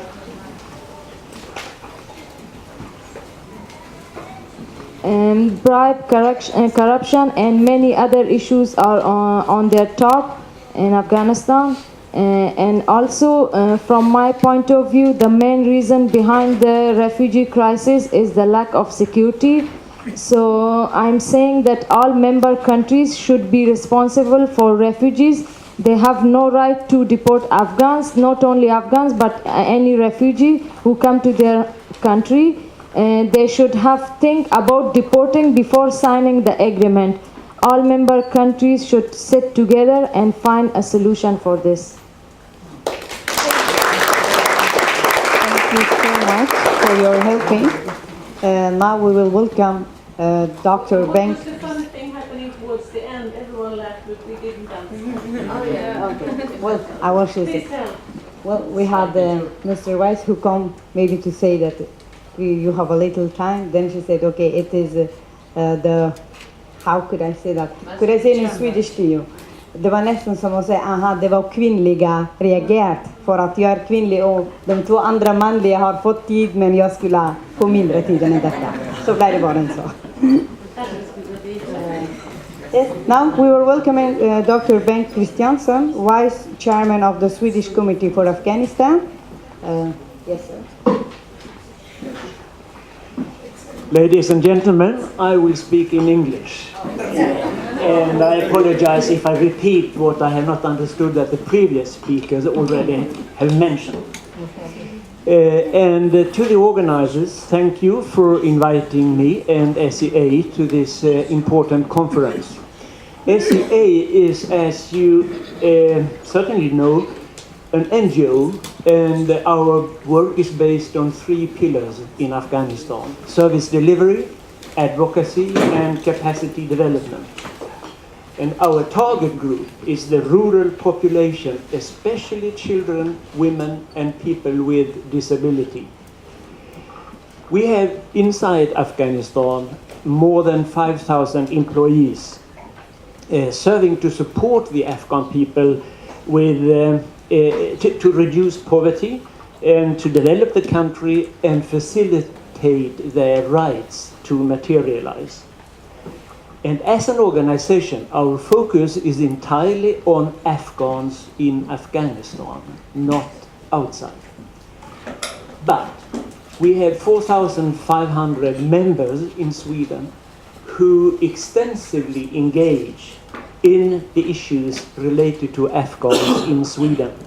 And SEA also plays an important role in disseminating information on how the development progresses or do not progress in Afghanistan to the Swedish public, to the relevant political institutions, and to the Swedish media. And therefore, frequently asked questions to us now are, why do Afghans leave their country? And why do so many want to come to Sweden? We do what we can to answer this and give as correct information as possible. I would like to dwell on this for a short while and give a background. How has SEA as an organization encountered these problems that are the reasons, as we have heard, for people to leave? Well, only during the last 2 months, reporting about what has happened in our own field operations and to our facilities. Well, we have been forced to close down 2 liaison offices in the country. 197 community classes, mainly for girls, and 8 nomadic classes were closed down. 1 health center and 1 physiotherapy center closed down. And abductions by armed opposition groups and detentions by the National Security Service have been repeatedly to several of our staff members. The Afghan National Army has seized our facilities for launching attacks. And just before the last 2-month period started, or a few months before, there was an intrusion by the Afghan police into one of our health centers, assisted by international military force with unlawful executions at the center.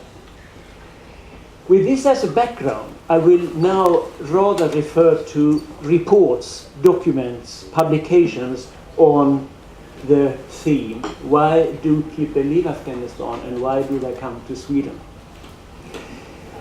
Our own experience in the committee is very similar to what Asia Foundation's regular reporting about conditions in Afghanistan are.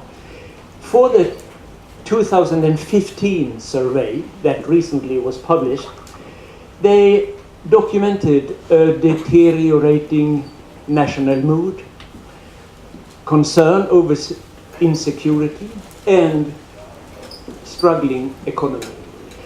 They noticed that now this was the lowest level of optimism ever recorded during the 10 years they have pursued this type of survey.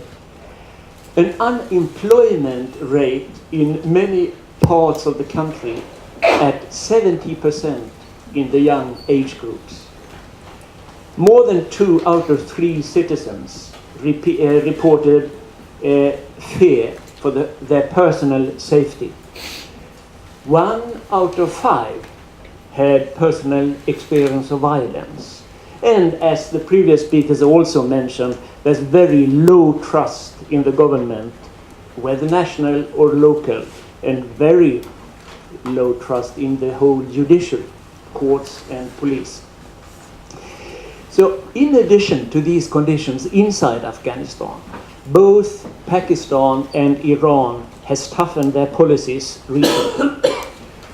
Immigration authorities and the like increased the pressure on the millions of Afghans residing there with reluctance to renew work permit, residence permit, and forceful deportations are regular on many, many thousands. So Afghans in need of refuge can no longer turn to their neighbors.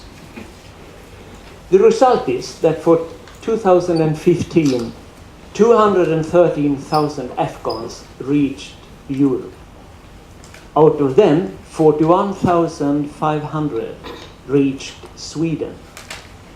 And a remarkable thing in this group is that 70%, 23,500, were Afghan minors.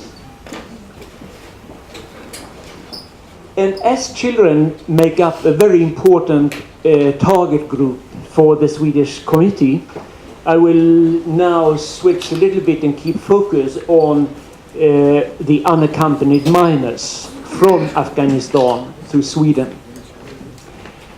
The Swedish Migration Authority itself has presented a study and its view on why these youngsters leave Afghanistan. They state, to start with, two main reasons in that study. One is that optimism is generally fading due to deterioration of security and economy. That's number one. Second result of their study is that clear majority of the minors arriving in Sweden are belonging to the Hazara group, who now report consistently on increasing difficulties due to ethnicity and religious belonging. Two contributing factors they find is that by and large in Afghanistan, insight, awareness, knowledge about the surrounding world with its different opportunities outside Afghanistan is widespread. And also, of course, about the opportunity to get an asylum in Europe. But they found out that the main channel of information is the social media, particularly Facebook. Very few get their information about from NGOs, Malala Mutahed, or any official authority. So, but what then were the pull factors for why did I choose Sweden?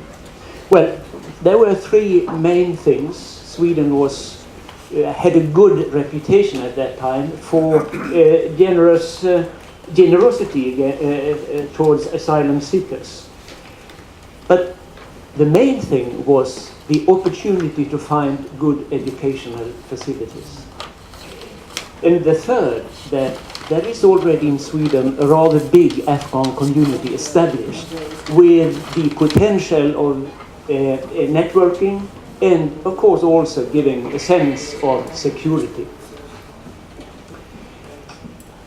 A bit earlier than the Migration Authority, UNHCR made also a study on unaccompanied minors from Afghanistan in Sweden with a different focus.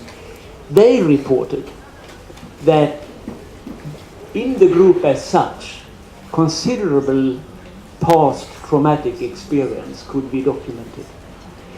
And they also concluded that the group as such had proven significant hardship, both before departure and after, not least during the travel. And the type of experience, the abuse they reported was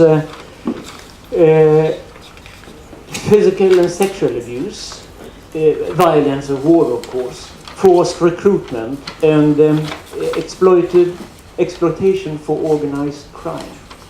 And with the ever tighter relationship between smugglers and traffickers, this is likely to have increased in recent times.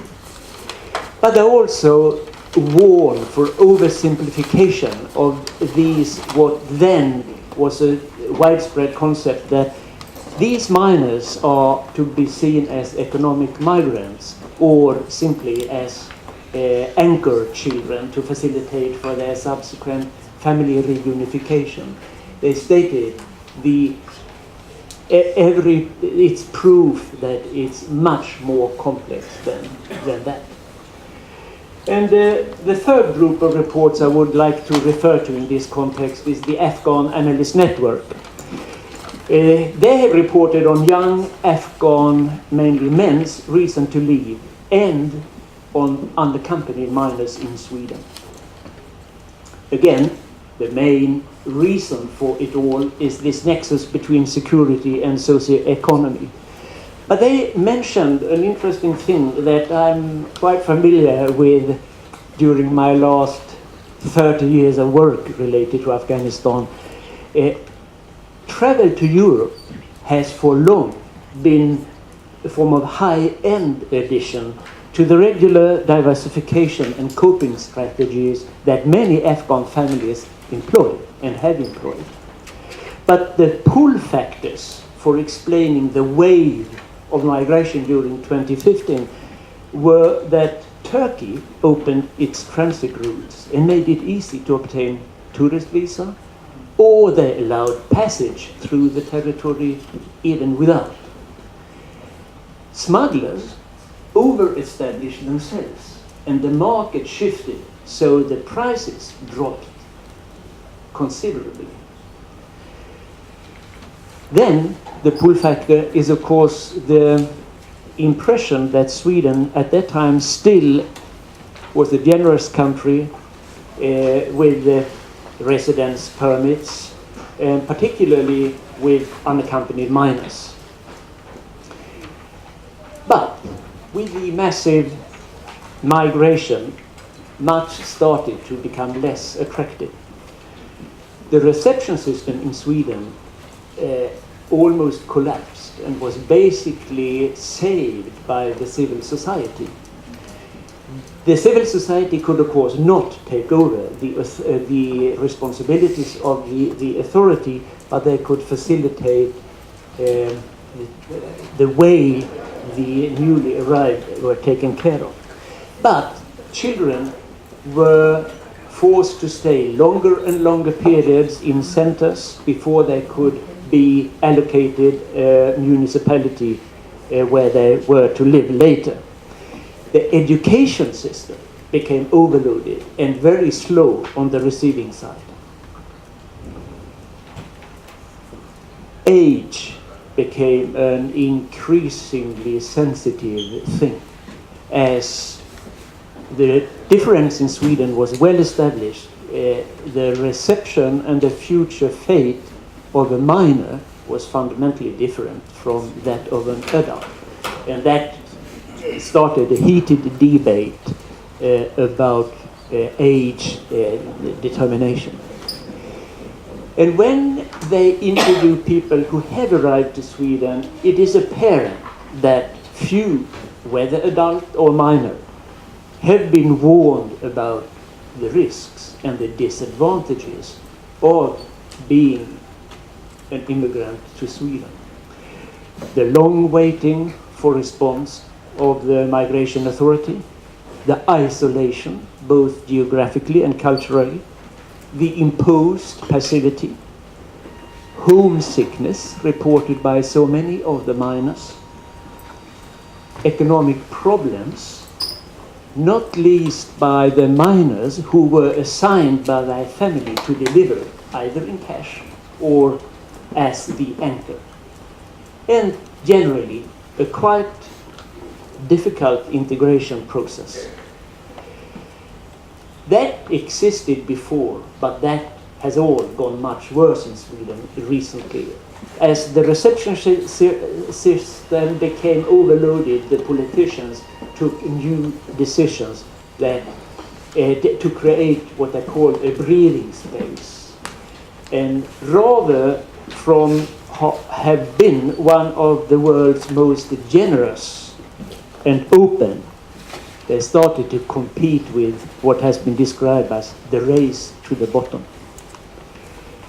Border controls were introduced, permanent residence permits were changed to temporary, permit to reunify with the family was made much more complex and prohibitive, and decisions has recently been taken on on methods to establish the age will soon be introduced. So, ladies and gentlemen, this year much fewer Afghans reach Sweden, and the same is true for Europe. And the Swedish Committee for Afghanistan is a membership-owned organization committed to support and facilitate development in Afghanistan for the Afghan people. We are aware about the situation in Afghanistan and that there are areas from which people are forced to flee. We would welcome Sweden resuming its policy as an open, tolerant and great humanitarian country. But the new political divide in Europe and beyond seems to be between countries who welcome migrants versus those who keep them out. SCA would surely want to see Sweden again on the welcoming side. Thank you.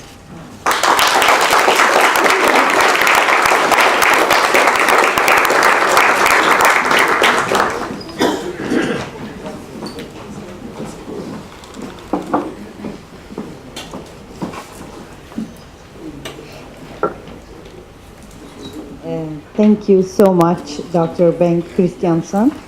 Now we have our other panelist, Tordi Bismillahi Mai Managi. We will welcome you too. I'm just so sorry about the last names.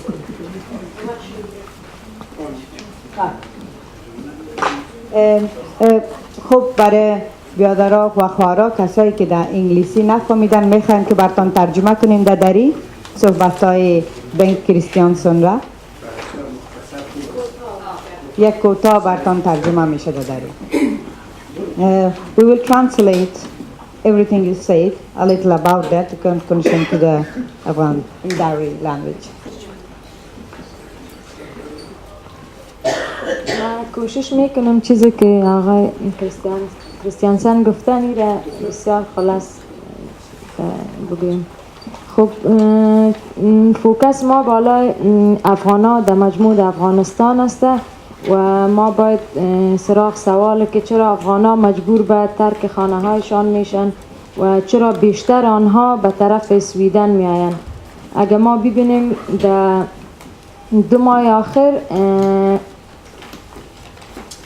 196 صنفای محلی در افغانستان که ما داشتیم او را به علت کمبود امنیت بند کردیم و یک مرکز صحی را و هم یک مرکز فیزیوتراپی را به این علت ما نتانستیم که ادامه بدیم، اونا را بند کردیم. و تجارب خود ما در کمیتی سویدن زیادتر مشابه به ایشیا فاوندیشن است که و دیگه در مجموع اگر ما ببینیم در خود افغانستان 70% یعنی بیکاری وجود داره بخصوص در بین نسل جدید و مردم بیشتر اعتماد خود بالای دولت از دست داده و در سال 2015 در می بحران پناهجویان 41500 افغان ها به سویدن آمدن و بیشتر اونا زیر سن بودن و برای ما اینمی سوال بود که یعنی چرا زیادتر زیر سن و یا جوانا مجبور به ترک وطنشان میشن و اینجا میاین. و همچنان بیشتر اونا از ملیت هزاره بودن.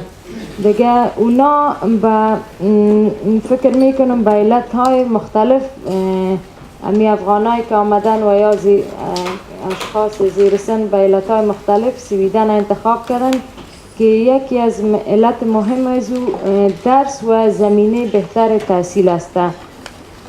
UNHCR هم در این مورد تحقیق کرده و اونا میگه که علتهای عمده خشونت، دیگه human trafficking، قاچاق انسان، دیگه سوء استفاده جنسی و همچنان در مجموع جنگ در مملکت می باشه. و دیگه این که شبکه تحلیلگران افغان اینا یک راپور دادن در این مورد که به نظر اونا هم عوامل اقتصادی و امنیتی باعث ترک افغانا از وطنشان شده. و یکی دیگه از بحران پناهجویا در سال 2015 خود ترکیه هم بود، به خاطر که اونا به بسیار آسانی یعنی ویزی توریستی را به افغانا میداد و بعد اونا که ویزی توریستی را میگرفتن ترکیه میرفتن، بعد از او مسیر خود تعیین میکردن و از راه های مختلف وارد اروپا میشدن. و بسیاری از پناهندگان که میاین وارد اروپا میشن اونا زیادترشان تو مشکلات روانی پیدا میکنه و همچنان انتظار طویل اونا به رسیدن به دوسیه پناهندگیشان هم باعث ازی میشه که اونا مشکلات مختلف روبرو شوند. و این سال اگر ما ببینیم سال 2016 بسیار تعداد کم افغانا در سویدن و یا در کل داخل اروپا شدن و بازم داخل کمیته سویدن میخواد که سویدن خود کشور سویدن میخواد اونمو حالت ببینه که مثل سابق واری از پناهجویا خوش آمدید میکرد، اونمو رقم بازم میخواد که دایندم سری مورد باید صحبت شوه و از پناهجویا خوش آمدید کنه.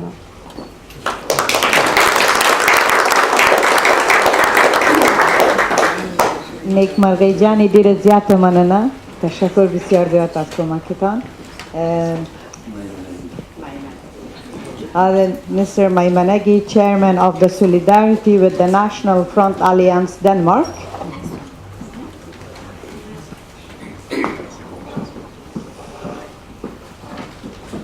سلام خدمت یکایک حاضرین تالار افغان و غیر افغان که در این حضور دارند. و بحث امروزی ما در کنفرانس سالانه فارو پیرامون مهاجرت می‌کرد. قبل از همه باید بگویم که مهاجرت پدیده خیلی دیرینه است که عمر مهاجرت ها با عمر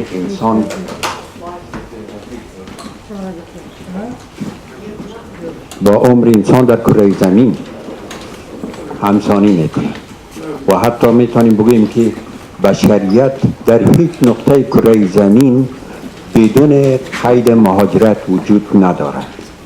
چنانچه در سال 2006 در دنمارک کنفرانسی دایر شده بود روی موضوع اصالت‌های قومی و نژادی اقوام اسکاندیناوی که از کجا آمدن. یکی از دانشمندان به نام سورن نانک کرو مقاله ای را ایراد کرد به نام ما از افغانستان آمدیم، یعنی مردم اسکاندیناوی از شمال افغانستان در پیوند با سکایه ها خود ارزیابی کردند و این مقاله است که این پیش براتون نشان آوردم تا شما بفهمید که حتی مردم اسکاندیناوی خود در پیوند میبینند با مردم افغانستان، با اقوام اسکایی که منشأ ظهورشان شمال افغانستان و آسیای میانه بوده. خب اگر امروز ما مهاجرت در جامعه افغانستان بخواهیم ارزیابی کنیم، جامعه افغانستان بخش از بشریت، بخش از جهان است. مهاجرت امروزی مختص به افغان ها نیست. در سرتاسر کره زمین آتشی در گرفته، آتشی که او را ما میتونیم بگوییم که یک جنگ جهانی. اگر جنگ های گذشته در گذشته ها صرف استعمال سلاح را در بر میگرفت، جنگ امروزی که در جهان مشتعل است، دین، مذهب، ملیت، تعصب، مریضی، گرسنگی، سیری، فرهنگ، آن چیزی را که در کره زمین در قاموس بشریت میگنجه همگی را شامل پروسه جنگ ساخته. وقتی که ما مهاجرت میگیم، مهاجرت بخشی از این جنگ وسیع و جهانی است که بشریت در مجموع در خود احاطه کرده و با خود مصروف ساخته. ما وقتی که از مهاجرت حرف میزنیم باید عوامل مهاجرت در بر بگیریم. وقتی که به نام بهار عربی شرق میانه با آتش کشیده میشه، وقتی به نام تهاجم شوروی جنگ بر علیه کمونیسم در افغانستان جنگ ایدئولوژیکی نهادی نمیشه و مردم افغانستان تحت تاثیر تبلیغات، تحت تاثیر جنگ و وحشت و بربریت و بمباردها جبران مجبور میشن که به خاک کشورهای همسایه و بالاخره به جهان پناهنده شوند. و حتی پیش از او فقر، فساد و بیروزگاری که در جامعه افغانستان حاکم بود، با وجود همه این چیزها ما در افغانستان، ما وقتی که مهاجرت در مورد صحبت میکنیم، ما باید به گذشته های بسیار دور بریم. در زمان سلطنت امیر عبدالرحمن خان خیلی مهاجرت ها به کشورهای پاکستان، ایران، حتی تا عراق، سوریه صورت گرفت. چرا صورت گرفت؟ قبل از او صورت گرفت. خب ما اگر به تفصیل به این موارد برسیم ما وقت نداریم، چون زمانی که بر ما برگزار کننده که کنفرانس بر من خواهش کردن که کوتاه‌تر صحبت بکنم. ما با در نظر داشت زمانی که به ما تخصیص یافته، ما فقط به شکل خلاصه به علل عوامل اساسی مهاجرت باید اشاره بکنم. عوامل اساسی مهاجرت در جامعه افغانستان علل متعددی دارد. اگر ما در سال 2001 به بعد آمدن قوای ناتو و آیساف در افغانستان بحث بکنیم، ما فقط یک چیز را میتونیم ببینیم: این مدرنیزه شدن مهاجرت و تاثیرات آمدن قوای بیرونی در جامعه افغانستان، جنگ فرهنگی، جنگ اقتصادی، جنگ روانی، جنگ همه جانبه‌ای که به سر مردم افغانستان تعمیل شد و از سالیان سال به این طرف در افغانستان فقط در سال برداشت کشت از قندهار تا هرات و فرا و نیمروز و این طرف تا بدخشان و فاریاب و کندوز، وقت فصل کشت برنج، فصل کشت گندم، برداشت انگور، انار، جنگا در میگیره. به جنگ ها دامن زده میشه، دهقان گرسنه میمانه از یک طرف. از طرف دیگه در جامعه افغانستان ما میبینیم که ترویج به حساب تجمل است. ترویج تجمل با سرازیر شدن میلیاردها دلار در جامعه افغانستان، جوانا را فقط به یاد گرفتن انگلیسی و کامپیوتر با صاحب 2000-3000 دلار معاش میسازه. وقتی که قوای ناتو 2014 ای را ترک میگه، ده اینجاست که ما فاجعه را باید بفهمیم چرا جوانا به طرف غرب رو میارن. ما باید گیر ارجاع بکنیم که وقتی که میلیون ها میلیارد دلار سرازیر میشه به یک جوان صرف به خاطر یاد گرفتن انگلیسی و کامپیوتر 2000 3000 و 5000 دلار معاش داده میشه و اونا مسما به دلار مین میشه و وقتی که و برای اینا یک بهشت خیالی و تصوری دور از تصور در سرتاسر جامعه ترسیم میشه، وقتی که این قوه بیرون میشه، این جوان بیروزگار باید چه بکنه؟ این جوان یک رویا برش خلق شده، یک بهشت به نام اروپا وجود داره، یک بهشت به نام امریکا وجود داره، جز روی آوردن به این طرف دیگه چاره نداره. او دهقانی که زمینش بمبارد میشه، گندمش، برنجش، انگورش، انارش زیر بمبار نابود میشه، جز آمدن به داخل شهرها بیجا شدن در داخل دیگه چی چاره داره؟ ما وقتی که ما جنگ حرف میزنیم، مهاجرت تبعات جنگ است و این روز مهاجری که در اروپا میه سر از افغانستان نیست، از سوریه، عراق، لیبیا، یمن، نایجریا، از اقصا کشور جهان است و اینا خب مثل افغانستان واری به این مصیبت از اینا به مراتب ماته، از بین بردن حاکمیت های پابرجا و به حال خود رها کردن مردم جنگ زده و باز کردن سرحدا، از بین بردن امنیت، ترویج فساد در دنیا به شکل آگاهانه به خاطر با وجود آوردن بحران مهاجرت، دو بوده خلق میکنن. تهی کردن کشورهای فقیر از نیروی کار و نیروی آینده سازش و خلق کردن نفرت در کشورهای متمدن بر علیه کشورهای عقب مانده. بنان ما با یک وقتی از پدیده مهاجرت صحبت میکنیم با یک شمشیر دولبه سر و کار داریم. در اونجا نیروی کار، نیروی افغانستان 12 میلیون نیروی کار داره به یک محاسبه یونسکو. این 12 میلیون نیروی کار ازی جبران از افغانستان کشیده میشه. بگونه جبران به خاطر ازی میگیم که در زمانهای قدیم جرگه شکار وجود داشت. در جرگه شکار جنگل محاصره میکردن، آتش میزدن و وقتی که جنگل آتش میگرفت بعد حیوانات فراری را شکار میکردن. وقتی که کشور ما را آتش میزنن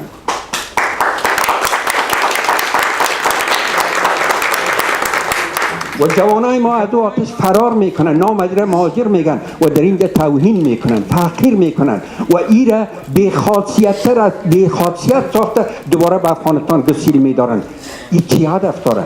جز از بین بردن ثبات، انسانیت، امنیت، وطن پرستی، آن چیزی که ما به افغانستان ضرورت داریم او را در این پروسه از بین میبرن. ما وقتی که در کشورهای اروپایی میبینیم که کاندیداهای رئیس جمهوری، کاندیداهای دوچیای همگی از مهاجرستیزی حرف میزنن. در اینجا هم ما میبینیم که لبه دیگه شمشیر در اینجا برنده تر است. وقتی که ما در اونجا میبینیم که ترامپ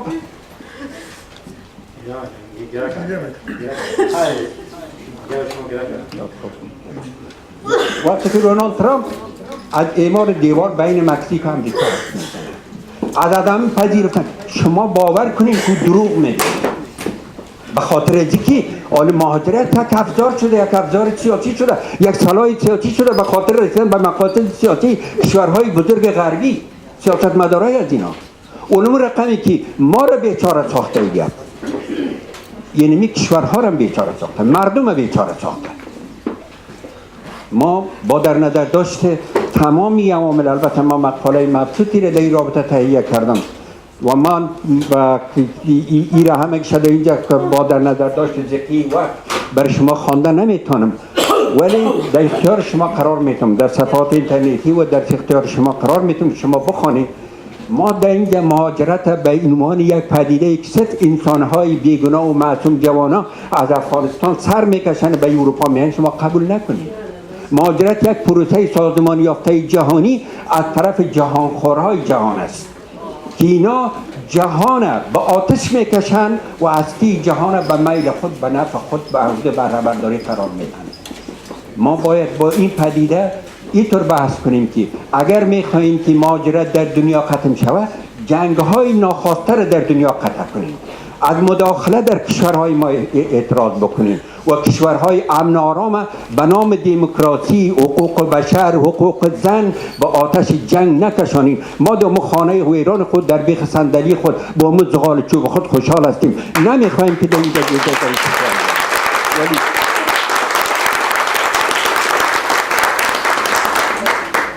پس ما بازم تکرار میکنم که ما را آرام بگذارن، ما آرام هستیم، مهاجرت نمی کنیم. در دنمارک جایی است یک کل، در اونجا مقاویا لانه میکنن.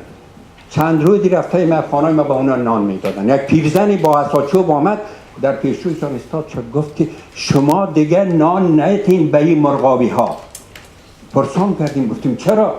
گفت به خاطر اینکه شما اگر این را حال بنان آموخته، بنان تیار، بنان دادن آموخته بکنین، در روزهای سرد خودشان از غذا پاختن، غذا یافتن محروم میشن. اینا را در حقشان شما خیانت میکنین.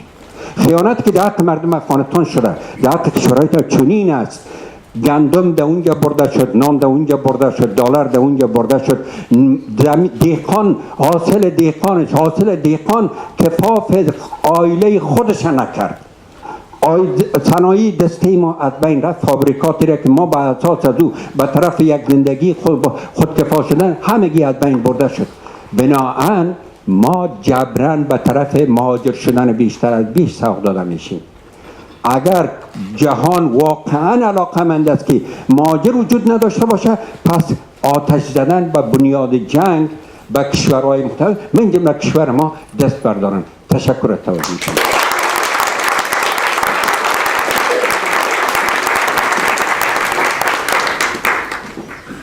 بسیار بسیار تشکر میمنه صاحب از بسیار صحبت‌های خوبتان. فعلا دیگه صحبت‌هایتان رو ترجمه در انگلیسی میکنیم بر میمانای تالار. We will translate in English for those who could not understand Dari. And I was thanking the Maimanegi Sahib for his very emotional speech and very good speech that we all know in Afghanistan, the situation of migrations. So,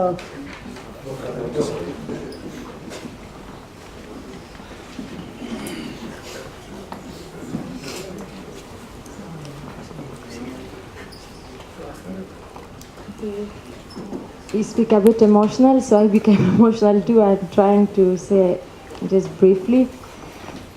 In 2006 in Denmark there was a conference, and a man represented an article by the name of I came from Afghanistan, and he mentioned that Scandinavia are like the root of Scandinavian people are taken from the north of Afghanistan, and Sky.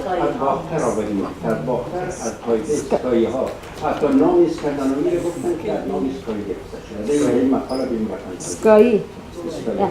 Like the name of Scandinavia is taken from the name Sky, which comes from north of Afghanistan. Religion, culture, war, and all reasons make the word migrant itself.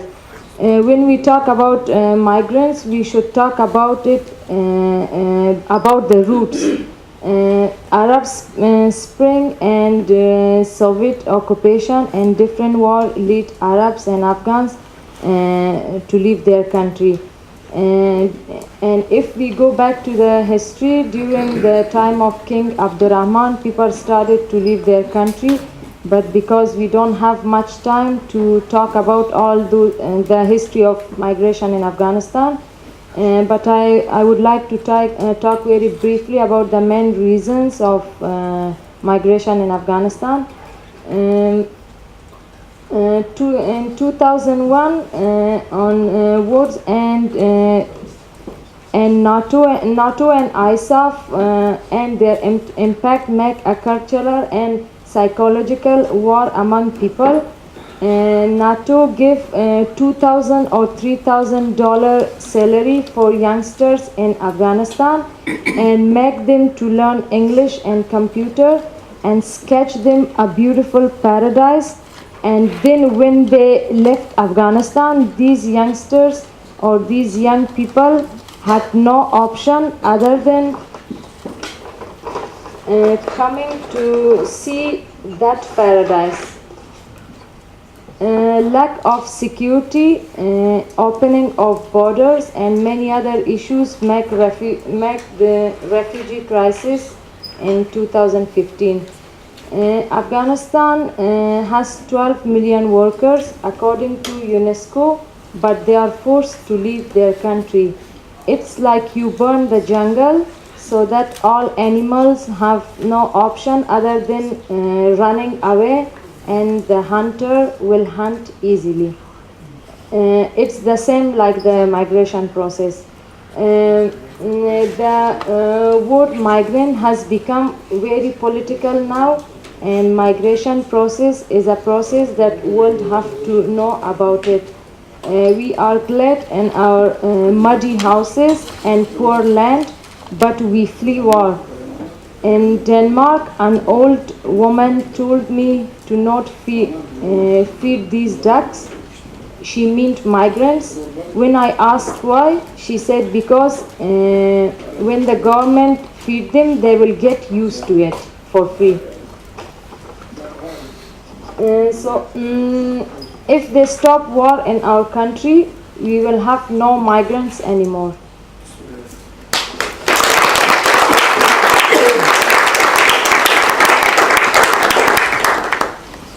thank you once again.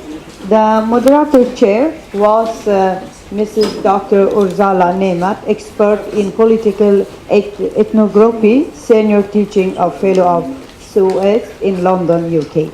But she's not with us today, so we are replacing her with Suhaila Haidari, the madam here.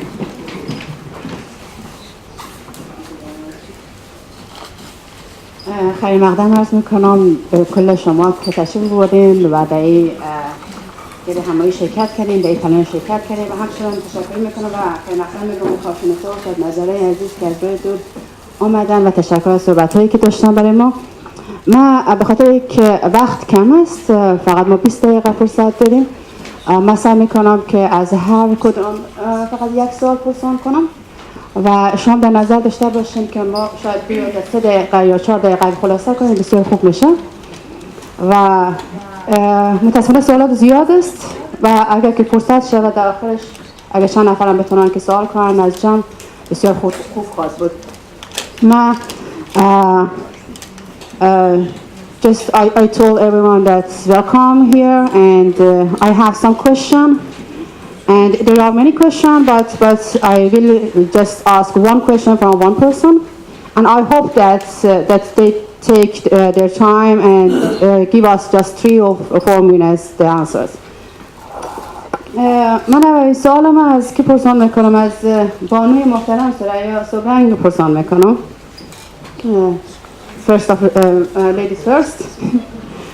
و اینکه با توجه به گپایی که خودتان زدین در زمینه برصد مشکلات مهاجران، خصوصا مشکلاتی که برصد مهاجرین ما در ایران و کشورهای همسایه دارن، در قسمت امی موضوعی که مهاجران افغانی توسط جمهوری اسلامی ایران به جنگ سوریه فرستاده میشه، در این زمینه شما چه نظر دارین و حقوق بشر در این زمینه آیا کدام اقداماتی صورت داده یا نداده؟ چطور است؟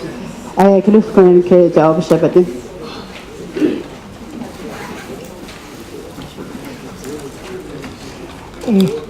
تشکر استاد محترم.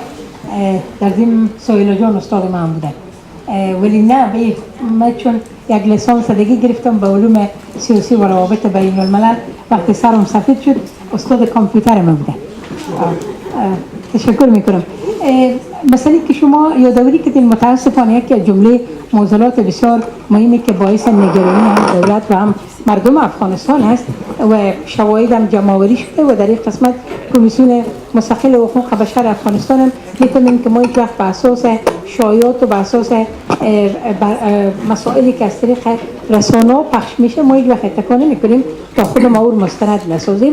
وقتی مستندسازی بشه و شکایات برای ما بیاد ما در این رابطه گزارش تهیه میکنیم و بعد از او از طریق خود نهاد دولتی بیشتر وزارت امور خارجه ما در این قسمت اقدام کردیم چون وظیفه اونا هست و همچنان از طریق پیشنهادات مشخصی که برای شخص رئیس جمهور راه کردیم و همچنان در گزارشی که ما با پارلمان دادیم در این رابطه صحبت شده و در ضمن خود وزارت عودت مهاجرین امروی وزارت خارجه اینا به تماس بودن امروی دولت ایران، ولی بیشتر میگن که این مسئله زیادتر یعنی مطابق یعنی اختیاری بوده، یعنی بعضی امتیازات برایشان داده میشده و بعد از اونا یعنی عمل میکردن، کسی اجباری روان نمیکنن.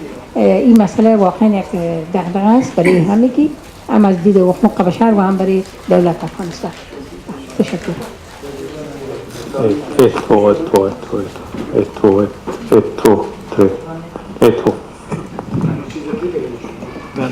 Next one. Oh, yeah. It's not working. It's working? Working? Yes.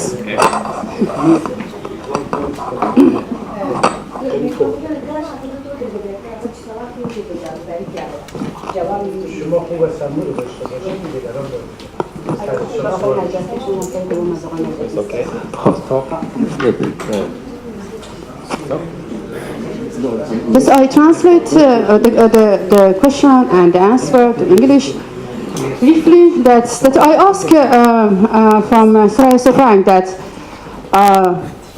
Afghanistan, especially a human rights organization and civil society, what they did when they see that many of Afghan refugees have a lot of problem in Iran. Especially, we had a big problem with Iran government that they send Afghan to war in Syria. So just I asked Surajan that okay, what they did and what they plan and so others, and what's her idea. And she told us that okay, there are a lot of information and many of them is propaganda and so others, but we had search and research about it. And we found that okay, many people want to do that because they give them good opportunity and benefits like money and others. But still, this is a big problem for government and for us too. So we are still on the way to find how we can deal with these kind of things. But yes, this problem is still live, and so I hope they can do some things, government at least. They take some plans or action. Anyway, second question. آقای نجفی، فقط میخواستم که از خودتان با توجه به تجربیاتی که در افغانستان داشتین و همش با پالیسی سر کار داشتین، من یک سوال بسیار مشخص از شما میکنم و اون که خود حرکت اشرف غنی را در این زمینه اواخر که برای که برسات دولت‌های کشورهای اروپایی برای از اینکه مشکل مهاجرین حل بکنن سعی میکنن که با خود کشورها هم یک رابطه مستقیم و کامیونیکیشن مستقیم داشته باشن. خصوصا اینکه مثلا یکی از دلایلی که بریتانیا موفق بوده که بسیار مهاجرین به اجبار برگردن به پاکستان به این بوده که رابطه کاملا بین دو طرف خوب است. در مورد خود اشرف غنی ای که بر صورت سفرهایی که داشته و با دولت‌های اروپایی صحبت کرده در مورد ای که بر صورت موافقت صورت بگیره با برگشت اجباری مهاجرین افغان، در این زمینه نظر شما چیست و اگر یک مقدار روشنی بیافکنید در این زمینه و از لحاظ پالیسی و از لحاظ قوانینی که وجود داره و از لحاظ ای که واقعا دولت افغانستان به چه طرف روان است، این بسیار تشکر میکنم از این. تشکر. من جواب شما عرض کنم که در اواخر خصوصا در سال 2015 سیلی از مهاجرین بیرون آمد و خصوصا از جوانان. حکومت افغانستان در مجموع دولت نتوانست یک پالیسی مشخص برزی داشته باشه که چه رقم جلو از یار بگیره و خصوصا در قسمت پیشترم عرض کردم در قسمت ایجاد شغل و کار و این موارد نتوانست یک کار بکنه. زیاد مورد انتقاد قرار گرفت. چون زیاد مورد انتقاد قرار گرفت، من برداشتم ایست که وقتی او آمد در کشورهای اروپایی و گفت که شما حاضر هستیم که شما را بفرستین در افغانستان، اینجا دو دلیل داره. یک دلیل است که اونا میخواه با اینمی حرکت جلو برآمدن جوانا را از افغانستان بگیرن. اینو میگه که اگر شما هم برین ما با اونا صحبت کردیم شما رو برمیگردن. به این خاطر خیلی چون نتانست خودش از نظر پالیسی و وعده هایی که داده بود و همچنین که ما یک وزارت را به نام جوانان ایجاد میکنیم و شغل بر جوانان ایجاد میکنیم، سال آینده سال جوان است، عالم شعار میده که سال آینده سال جوان است، این شعارهایی را که داده بود اینا نتانست عملی کنه و برای که جلو از یار بگیره آمد یک بحثای را با کشورهای اروپایی شروع کرد. چون این سبب میشه که وقتی که جوانا بفهمن که در اونجا نمیتونه بپایه و برمیگردانه او را و او هم تلاش کرد که ما حاضر هستیم اینا رو بپذیریم. حال این که یک وزارتی به نام وزارت عودت مهاجرین ما داریم، تنها کاری که او نکرده نامش عودت مهاجرین و ما باید میگیم تنها کاری که نکرده بر مهاجرین است. ما صادقانه بگیم که در قسمت از این که ما بر مهاجرین پناهگاه میسازیم، ما بر مهاجرین خانه میسازیم، ما بر مهاجرین زمین میدیم، تبال یک از اینا عمل نشد. به خاطر از اینکه زمین شاید داده باشه در قسمت‌های بسیار دوردست بر هر ولایت یک جای رو مشخص کرده، اما او جای مشخص کردن تنها فایده نداره. در اونجا باید زیربناهای از رو بسازه. حداقل اگر او میاد خانه گلی خودش توان داره بسازه، ولی اگر زیربناها آماده نباشه، سرک از او آماده نباشه، او از او آماده نباشه، کوچه از او آماده نباشه، چطور میتونه مهاجرین اونجا بیاین؟ من فکر میکنم که در حکومت و خصوصا اشرف غنی رئیس جمهور افغانستان این حرکت ها را که انجام میده صرف به دلیل از که جلو مهاجرت بگیره و امو انتقادایی که داره و انتقادا رو به اصطلاح بتونه پاسخی داشته باشه، در حالی که او به اشتباه میره. اگر شما زمینه به اصطلاح مهاجرین را در افغانستان زمینه اسکان مجدد از یار آماده نسازین، شما خودتان امی کشور دچار بحران میکنید.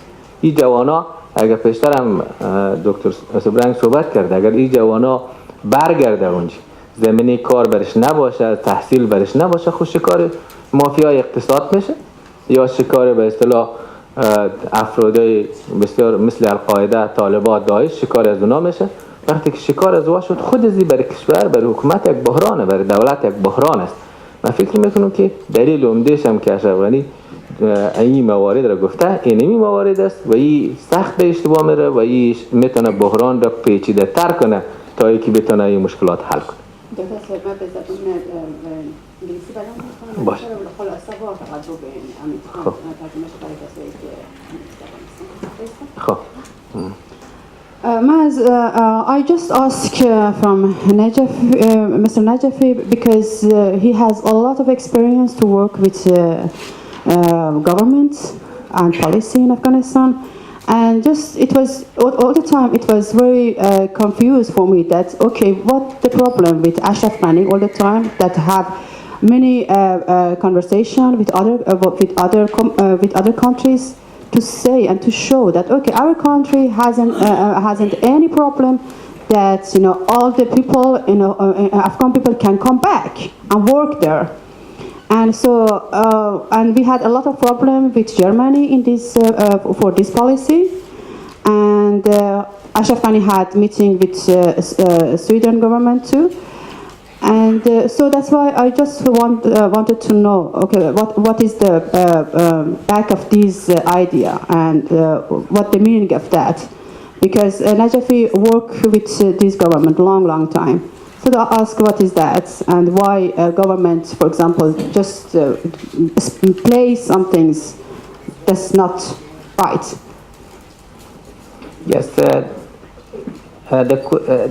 the reason that why Ashraf Ghani had several meetings with the several countries, I think because that during the campaign for the election they have promised a lot to the youth people, and they have called that next year would be the year for the youth, and they will promise that they will create a lot of job for especially for the youth people, and they will recruit these youth people and the governments, and they will retire all the previous old men, and they will put these youth peoples on the government side, and but they could not fulfill their promise, and there is no ministry with the name of youth ministry, and there is no recruitment process for the youth peoples, and there is no job for the youth peoples.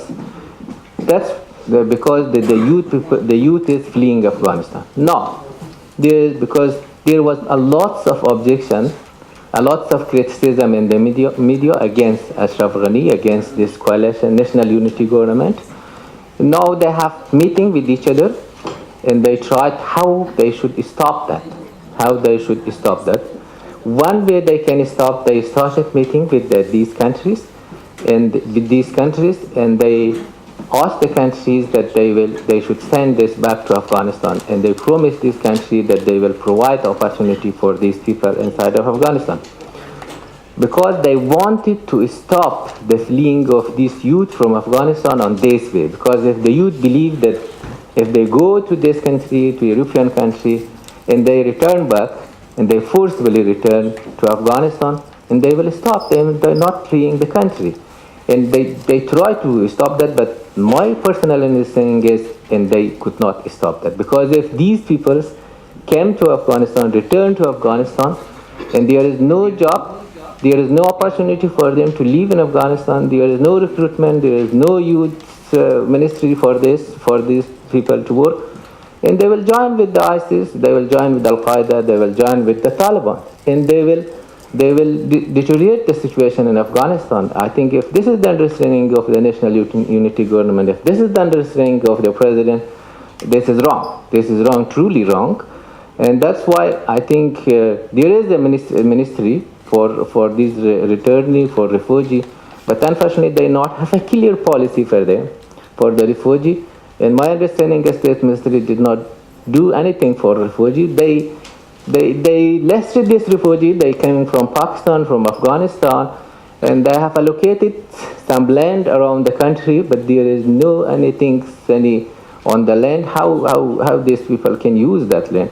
And that's why I think Ashraf Ghani tried to stop, but this is on the wrong, and they deteriorate the situation. They could not stop it. Thank you. تشکر یک جان.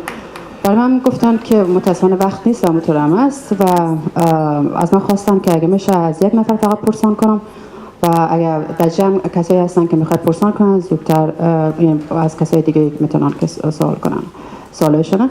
من میخوام که از بنت پرسان کنم و سوال من از بنت است که در این سال اخیر به هر صورت با توجه به اینکه سیاست راستگرایی در اروپا زیاد شده و این سیاست راستگرایی به هر صورت در بحران مهاجرت تاثیرات بسیار عمیق داشته و این در سویدن چطور بوده و نظر اینا در این زمینه چیسته که سیاست های راستگرایی هر چقدر که پیشرفت میکنه در جامعه اروپایی چقدر ممکن است که تاثیرگذار باشه.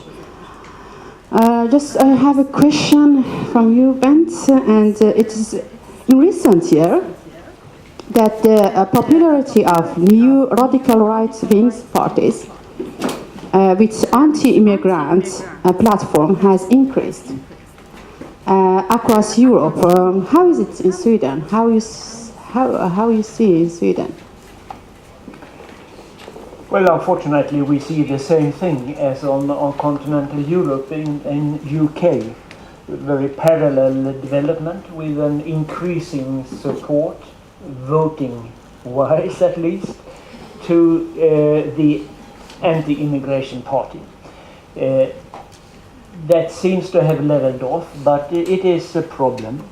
And I think that party has been of importance when the government have adjusted its migration policies recently, allegedly as a response to the events during 2015. So it is a form of adjustment. Sometimes we call it normalization of the anti-immigration ideology from that particular party in Sweden. Thank you. اینا هم قبول داشتن که برصد این موضوعی که مربوط به راستگرایی مربوط به خصوصا در شرق اروپا و در اروپا صورت گرفته برمیگرده یک بخشش به سیاستایی که آمریکا داشته و داره افزایش پیدا میکنه و موافقم است و موافق است که به هر صورت یک مشکل بزرگی هست که تاثیرات خودش میذاره. ولی به هر صورت یکی از چیزایی که ما سرش باید کار بکنیم همین است که چطور میتونیم این موضوع رو به هر صورت کاهش بدیم. خلاصه گپشون همین بود. فکر میکنم که زمان ما فقط تقریبا میشه گفت 4 دقیقه دیگه داریم که هر کسی اگه پرسان سوالی داره پرسان کنه. اوکی. از همین پیشتر شروع کنیم. شما اگه سوالی دارین پرسیدین. Thank you very much. On the question of the contracts between the Afghan government and the European countries about deporting Afghans from Europe to Afghanistan, I read today an article that was published in the UK-based The Telegraph, and this article, this news is about leaked information from the European Union, the Commission, European Union Commission, especially the External Relations Department, is busy with making a deal, a secret deal with Afghan government for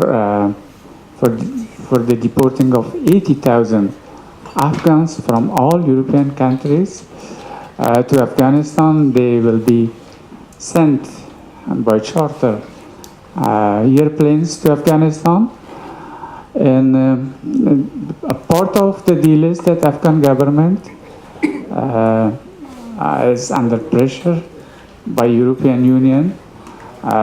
They have said we condition our help, our economic help, financial help to Afghanistan to accepting the deported Afghans. And they have given Afghan government privilege, the sons of the Afghan elite, this means the sons of the Afghan warlords, will be given study bourses to Europe, and they have agreed to that. This, from one side is the pressure, from the other side is the privilege given to Afghan elite, and the deal is unacceptable for us as refugees, for us as Faroe, and we question the will and the goodwill of the European Union, because if they send Afghans back to participate in the reconstruction of Afghanistan, they should create also the opportunity for reconstruction. They should create at least jobs for the people that they deport to Afghanistan. Thank you. It was not the question. Okay.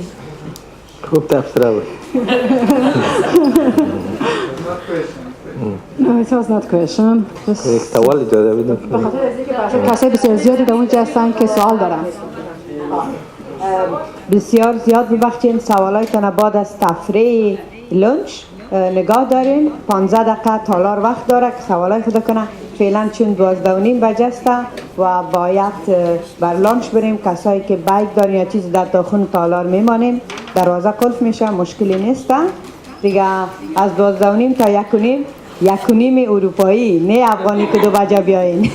پس 1:30 اینجا باشین. خوش میشیم. و از همه پینالیستای ما بسیار تشکر. یک چکچک بود. سلام بر پینالیستای ما. I will say thank you. Now we have a lunch break from 12:30 to the 1:30. We will be back here, and there will be questions after the break. We have 15 minutes for questions of our panelists.